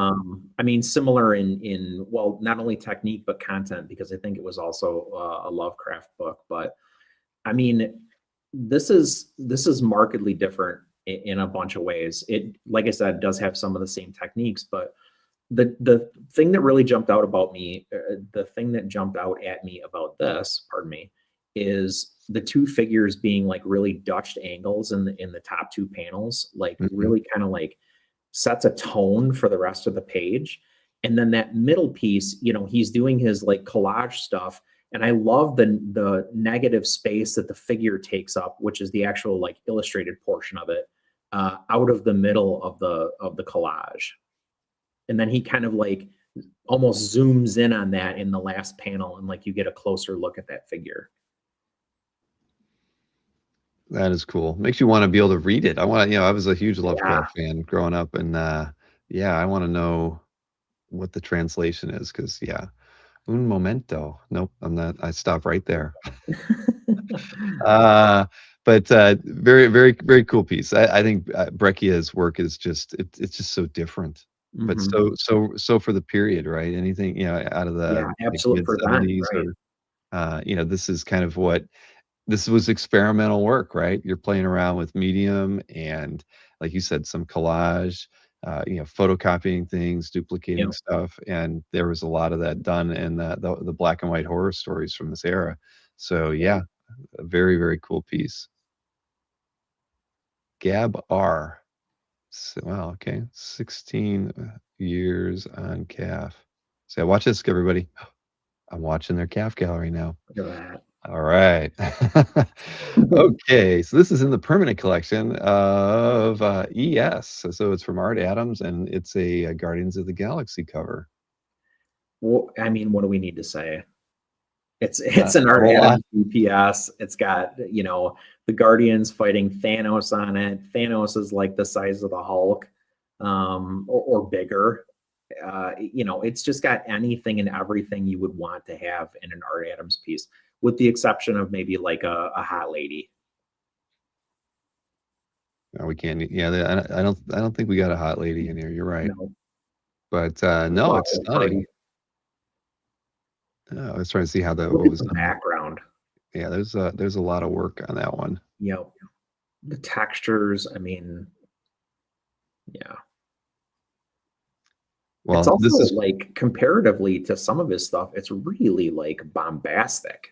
Mm-hmm. Or just badass, like Tom says. Ian Saint loves it, as he should. Obviously. Hey, Ian, always good to see you, man. No, that one's really, really, really nice. And again, Okay, ES. I don't know if I follow ES's calf gallery, so now it makes me wonder. Black Viper of Dorn said earlier, can we just talk about the Adams DPS and move on? All right. We get it. It's got to be in there. Yeah. But hey, so here is Rich Cirillo. And this, I already put my like on this one because I remember this was a piece when I talked with Rich. Rich took me out to dinner on when I was in New Jersey or New York, and he told me, that he used to own this piece, and so like going back and like being able to buy it back after he sold it at a moment of weakness was really important to him, and I think that's awesome, man. When you've been in the hobby long enough that you can go back and reclaim pieces that you let go 8, 10, 12 years earlier. Right. That's a cool feeling. Like remember I got that one Elementals page from Rich. Yeah. That meant a lot. I mean, it really, honestly, God did. And so, yeah, that's kind of cool. Wow. There's things tying together here that I never thought. But why did you pick this Gray Morrow piece? More than anything, I think it's just such a super strong composition. The Shadow is a figure that is a character that lends himself to being very graphic, because just kind of the red scarf, the black hat, the black cloak, it's a bunch of shapes, and that's pretty much what he's done down there. He does pop in some realism on the quote unquote human elements of the figure, which I think is awesome. He dials in a very realistic 1911 in his hand, but the rest of that is really just blocks of color effectively. And then I love the choice of like the blue gray on the Shadow in the background, because it really shows off against the red. No, it really, really does. I like that a lot as well. Yeah. No, it's a beautiful piece, and did he list the size of it? I'm kind of curious. It's got to be probably massive, right? Yeah, no, he did not. Oh. Got to put the size on here, man. You would think it's a large piece. I mean, based on the signature, at least maybe 18 by 26, 28, something like that. Yeah. It looks pretty substantial. But Rich isn't in the chat, I guess, tonight to tell us. Too bad. Yep. But congrats for bringing this one home. Amen. Rich. Yep. All right, over to me. Jason K's Calf Gallery. This Jack Kirby, Mike Royer, Black Panther issue 1, Beauty. I kind of came back to this piece a couple different times because I just thought it was so freaking awesome. I love the knight character in the front there. I mean, it's weird. It's kind of reminiscent of the Bachala piece you picked in terms of being in a gallery. Multi-character, big character front left. Like a thematic background. Yeah, it's very, very peculiar. But yeah, this popped up in a lot of the most commented, most viewed lists. And so I circled back to it multiple times and knew I was going to pick it if you didn't, and so you didn't. So I lucked out and got to do it. But what was this? This is from 1977. So it's pushing 60 years old. I think Kazra told me the other day it's this year is the 60th anniversary of the creation of Black Panther. Kirby. Wow. Kirby had a big hand in that, as you can imagine. So I think, seeing a piece like this is historic, and I just thought it was awesome. And, good Kirby art. There's a lot of it out there, but, this was like my favorite posted last week. It's always going to hold up. Yeah. And, going back to something about site usage, there were numerous people who told me about that, how they use like the like function as a means of going back and looking at artwork that they've liked. It made me think like, gosh, maybe one day the like feature, because that's more like favorites. But people really, where you can organize. So I don't need to do anything. I was just thinking like there might be something in there, but you get it. Like some people probably have never used favorites, and they've used the like feature to like stuff so they can go back and look at it again later. Yeah. It's an interesting thing because you can do that. As a guy who's done a bunch of website upgrades in his day, let it be upgraded for a little while. Okay. All right. Let it settle. Yeah, no, you're absolutely right though. There's nothing that we need to be reactionary to. Okay. I thought about picking this so bad. Yeah, well, I emailed with Brian. I forgot. Kazra, we actually met Brian at the Collector Summit. He went on the Jim Halperin tour. I think I only he introduced himself as Brian, so I didn't know his last name. But Brian had the piece I picked last week that was the Frankenstein plate image with with the Igor and the dead body on the table. But I emailed him, he went premium, and so I thanked him for it, and I said, now that you're premium, would you mind updating the Frankenstein plates? And he was like, oh yeah, absolutely. And then he reminded me who he That's was, awesome.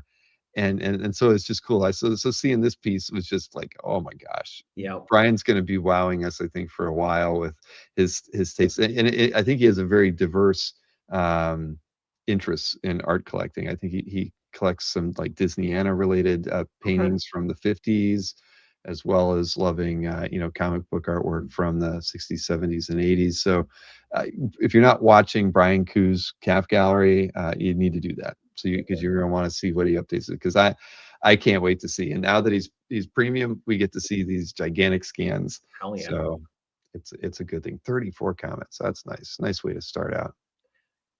I mean, what an iconic image, right?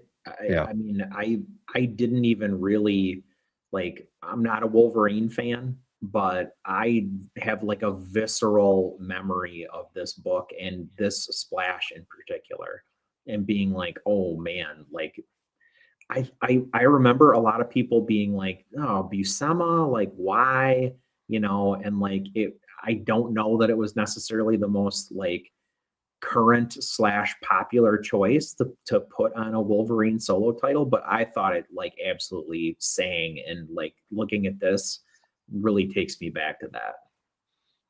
Yeah. No, I agree. I kind of felt initially like it might be weird, but it grew on me. Yeah. Yeah. But yeah, this is a very feral looking Wolverine. Yeah. Yeah, okay. But again, keep an eye on Brian's Calf Gallery. Then this S-Riz, I picked a Perez, and I had set this one aside. So we get two Perez's this week. Yeah. Two Thanoses, I guess. I just really liked this piece a lot, and it was funny. I was sold when I got down to the end, and the view from both sides of Thanos was what did it for me. I mean, it's not like the perfect. To me, it's like it's not necessarily perfect, but it made me say, all right, I like this one, because this is from it was from Infinity Gauntlet 1. Page 19. Just I knew I was looking at something that a lot of people would consider historic, but I love that last pair of panels like that. It's a great trick. Yeah, definitely. And it's coming from a guy who's he doesn't he wasn't scared to put a lot of stuff like that into his work, and even though it's hyper detailed as he was, throwing in just something fun like that just makes you realize he's not satisfied with just being a great artist and being able to pack detail in. He's got to try to be fun. Add a layer of storytelling that you might not think about. Do the sequential stuff. So S-Riz, congrats. That's a beauty. Khalil's artwork got a lot of love this past week. To me, I just love the dynamic figure in this. I think the character could have been almost any character, and I would have been drawn to this piece because of this the jumping, just the pose. It all everything about it just screams, maybe be interested in it. Same thing. I came back to the image a lot of times.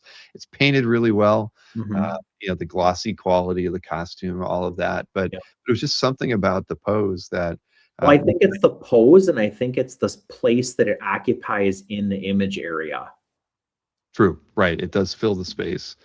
Yeah, exactly. It's like Bern Hogarth dynamic figure drawing, but done, 50 years later. Right. Yeah. Right. Exactly. This is the stuff that he would be teaching his students. Absolutely. So yeah, I love this. I love this piece a lot. So Khalil, he's so smart how he fills the negative space with the tentacles, because it gives both things its time. There you go. Tom says Colton does great Spideys. Definitely. And we always need more tentacles, Marcus. But I love this piece, and I was sold on it to be the show graphic the moment I saw it. So congrats, Khalil. You did real good with this one. But I didn't put my like on it. All right, now I fixed that. All right. So this is in Brian Norton's Calf Gallery, Mr. Red Jack, and the artist is KCN. And I'm like, why do I know KCN's name? And it's think they're repped by Haven Art Gallery, Hmm. I think Spats has a few pieces by KCN in his CAF gallery. So if you actually were to go to this piece and click on the link, I think you'll see stuff that primarily was posted by Haven. I love the style. I mean, there's just just cramming so much stuff into a piece. The pencil work is tight. So And fine. Wow. yeah, and fun. I mean, it's like in its own weird way. I love stuff like this. Like I love looking at a Kamolo piece when he's throwing in a lot of weird Mhm. imagery in the pieces as well. But this is just done so in such a nice, realistic way. It's just cool. I can't say it's something that that these are pieces that I would want to own, but I love Sure. seeing artwork like this because it's gorgeous. It's just kind of outside of our norm.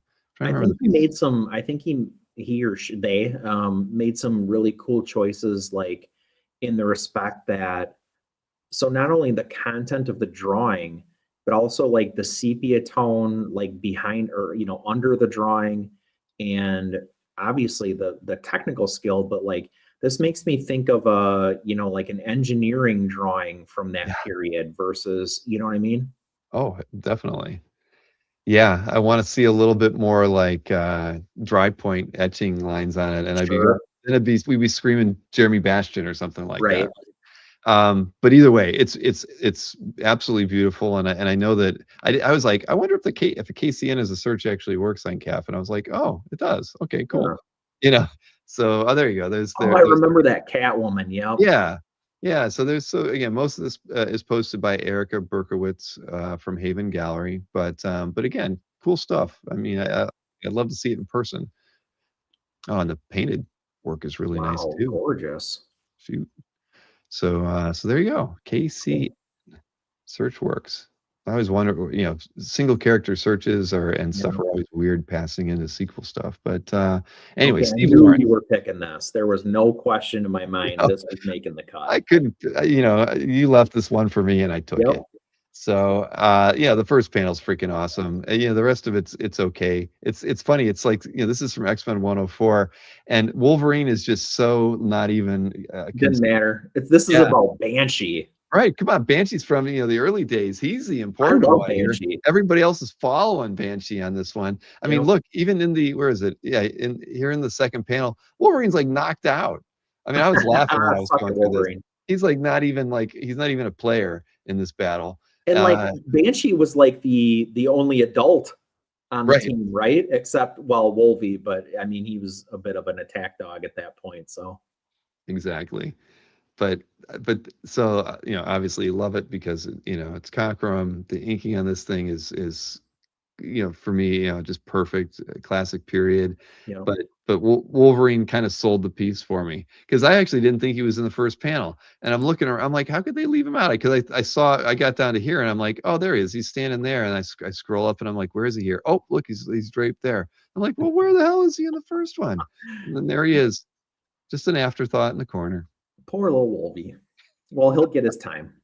Yes, exactly. So Steve Lawrence just adding and adding and adding and adding and adding these fantastic pieces to his collection every single week. Next up, Andre James Heron. See, I already put my like on that. This was just fun, Yep. cool stuff. It screams Heron when you see it. Screams the colors, Andre. yeah, it screams Andre. You're right, it does scream Andre. Yep. Yeah, the orange, it's Yep. like it's searing, I mean, it's I don't know how he does that. He's got the orange and the black, the orange is in the gray, the orange is in the blue. It's orange everywhere. And Yeah, a lot of these pieces have a lot of from this, like when he did this run of color commissions with Felix, like a lot of them have like a filter on them. Like a tonal filter, and like it brings that, like you're talking about, there's an orange element in all of this. And I mean, to be able to do that and have it look this cool, I mean, one, tremendous artistry, but two, guts. Definitely. Yeah, no, I agreed. Yeah, because you're going to totally hose this thing if it's not going to work. But man, yeah, that's gorgeous. That's That a is really horrifying nice. blob too. Yeah, look at that face. A And mother wouldn't even love that face. no, sorry, Fred Dukes. Yeah, Ruben even commented on his saggy boobs. I don't think we've ever seen saggy boobs like quite like that on on a blob before. But But look at those guns. right, He's exactly. got the delts and the biceps. Right. He makes up for it in other places. But congrats, Andre. Very nice piece by Heron there. This one I picked for Kazra. Yeah, I was like, hey, there's a Modoc in that central panel. There is. This is from And what there's was his Miss little back. He's Barbican. fleeing away. Yeah, Sal Buscema. You got a cat fight going on here, and then Modoc comes in well, 3 panels here at the end, running away. But That is a classic Modoc, though, right? I mean, totally. I mean, wow. I really, really like the way Modoc is drawn in this one too. Yeah, you're right. I mean, it's perfect. Absolutely perfect. That's a Falcon level Modoc. Rear shot of Modoc from behind. Big bucks. Yep. So true. But I really like that panel there where it's narrow, but you just slap Modoc in there and hey, it all works. It's also got one of the craziest haunches that I've ever seen in that first panel. This one here, yeah, haunches. That is true. And look, she's kind of got Wolverine's hair from that Sal Buscema. Yeah, she had that. Remember that haircut she had? It was weird. insane. It works though. Well, Hey, I'd be happy to own this page. It but was the 70s. A lot of the inker on this one. Sean didn't list the inker. Can't tell. Oh well. But anyways, congrats, Mr. Clancy. I think Sean added a couple really cool pieces other than this one this past week as well. All good. Then Eric Kazatsky did this one. I thought this thing was awesome. It's Ramita Senior and Jim Mooney. What issue? Amazing Spider-Man 67. That first panel does it for me. I mean, just that's a crazy composition. Isn't that insane? Yeah. I really like it. And then when you know that it's Ramita Senior, and they're doing all that crazy price scratching and the ink and he's huge. Yes. Okay, so at first I thought that was a even like crazier, ballsier opening shot there because I thought that was all forced perspective. But it's not. Mysterio is huge and he's like reaching down to like, little Spidey. I thought that was like Mysterio is so far in the foreground. Oh, you know what I mean? Okay. Yes, I do. Now I see it as you see it. I never saw it that way, but now I can't stop seeing it that way. Yeah, no, but it's just a cool page. I mean, look at these, look at that. Those two panels are awesome too. I mean, this is just a super cool page. Makes me think of like the Aparo Spectre. Because like the Spectre, like one of his gimmicks was always like he would get huge, right? Right. Thwip. Yeah. Well, I love this page. Absolutely love it. Man, it's so cool. Well, Eric's I can't say I've spent a lot of time in Eric's calf gallery, but I'm curious. Oh, not watching it. Watching it now. Oh, look, we picked Quintana that one time. Yeah, there we go. All right, so familiar, not familiar. Okay. All right. I actually think I ended up with 11 picks here, so I'm going to try to go quick on these last two. So Scott McDaniel, Carl Story, it's a Nightwing page. I really like the way he handled this like fisheye view. With him coming at you like that. It's just a kind of a fun way. I click on it to see it. He did that. McDaniel did that like somewhat frequently, and he always nails it. That's what I was thinking. I was not, he was always working on books that I didn't read, but sure. He would be at the Pittsburgh show that I went to all the time when I lived in Ohio, and I always went through the stacks of his art because it was just cool to look at. And this is just reminiscent for me of those times in the early 2000s when I was going to that show every year. And I love it. I'm looking at the composition, just the way he's woven the cityscape kind of comes back in through the bar here. It's great. Absolutely. And the more I look at it, it's just a perfect layout. Last piece. So there we go. Matt Allison. Like we need another Matt Allison from Tyler T. I think, but you get one. So I'm gonna put my like on it there. And Tyler T. This is the man. Doesn't he own enough Matt Allison artwork yet? I ask him that often, and he just kind of laughs. And we're just like we're laughing now. As Yes, if it were possible. he will never have enough. But Yeah. but I thought this was just fun, just cool stuff. Love Matt Allison, and can't get enough of it. So Tyler T, congrats, sir. You did well You did it again. as always. There we go. We did it. Only 8 minutes after the Not hour. too bad. We did pretty good. People learned a lot, right? We did. We definitely did. So so yeah. Well, so you're off next week. We have Derek coming on for next week. Yes, you're going to Nashville. Is that what it is? You're gonna have some party time. Yeah. So we'll hook up with some of our calf pals down there and go see a concert and party for my wife's birthday.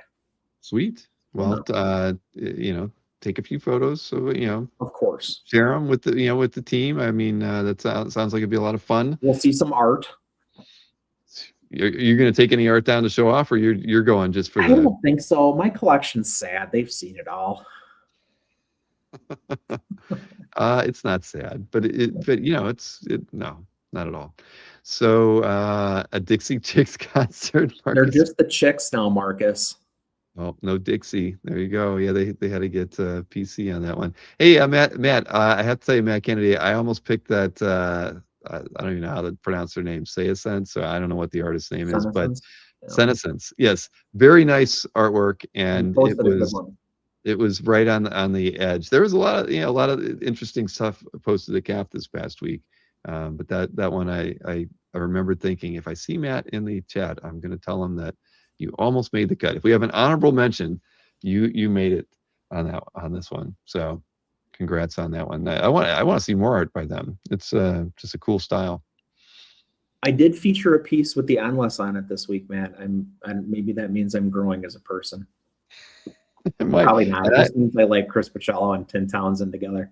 Right, and I almost picked the Sam Keith Sandman 1 page or whatever that posted to, because that was really nice. And but I thought, well, we did the Melchior piece the week before, so didn't need to stick with that. But so there could have been a lot of Sandman related pieces, but in this pick set. So anyway, all right, Mr. Snork. Always fun hanging out with you. Have a great week off and a great weekend next week with Mr. Chuck Arnold, I assume. And can I make one request? Yeah, of course. So the prof is doing picks next week. If you guys have any art that has obscure characters in it that you think maybe the professor doesn't know who they are, please post those this week so that he can see them when he does the picks. I like that. It's a challenge. It's a stump the prof. Stump the prof. I mean, that's going to be tough. It'll be impossible, but I think we should try. Yeah. All right. I like that idea. I'm going to specifically start looking for artwork that at least for me. You can. Yeah. Yeah. All right. Well, maybe I should. Anybody who sees a piece that was added since Monday, feel free to shoot me an email if you think they're obscure enough that I should pick it, so we can see if we can. Good idea. Everybody that's out there right now, start scouring CAF for obscure characters, and the more it's easy. It's easy. Oh man! All right, no, great idea there, Chris. So have a good time, man. Will do. As always, good. It's great hanging out with you. You too. See you guys. Have a good night. All right. See you, Chris. All right. So there you have it. We made it through the show. Again, I appreciate Chris's picks. I love hanging out with to hang out with Mr. Layton, and we got Jiggy on there too. So don't forget about the mystery sketch. We've got you have 48 hours to pick up a 9x12 to get into that random drawing for one of the 3 pieces that we showed off tonight. Courtesy of Next Comic Art. I will definitely be sending out a mailing. Actually, I think Sardo's pulling together that mailing. He'll be sending it out tomorrow, reminding everybody that the mystery sketches are underway for order, and we have the page listed up on the website. So check that out. I'll get the link in the show description here for those who missed out on that. And again, thanks for hanging out. This was a lot of fun. Glad we finally got to talk about the site a little bit more with everybody. All I can say is, we're all really happy here at CAF with the work that we put into making this thing what it is today, and we're looking forward to, I think Snork had a good idea. let it rest for a little bit, and just make your list. So thanks everybody for hanging in there with all that and watching the show tonight. As Tom just reminded everybody, don't forget that on Saturday night at 9 p.m.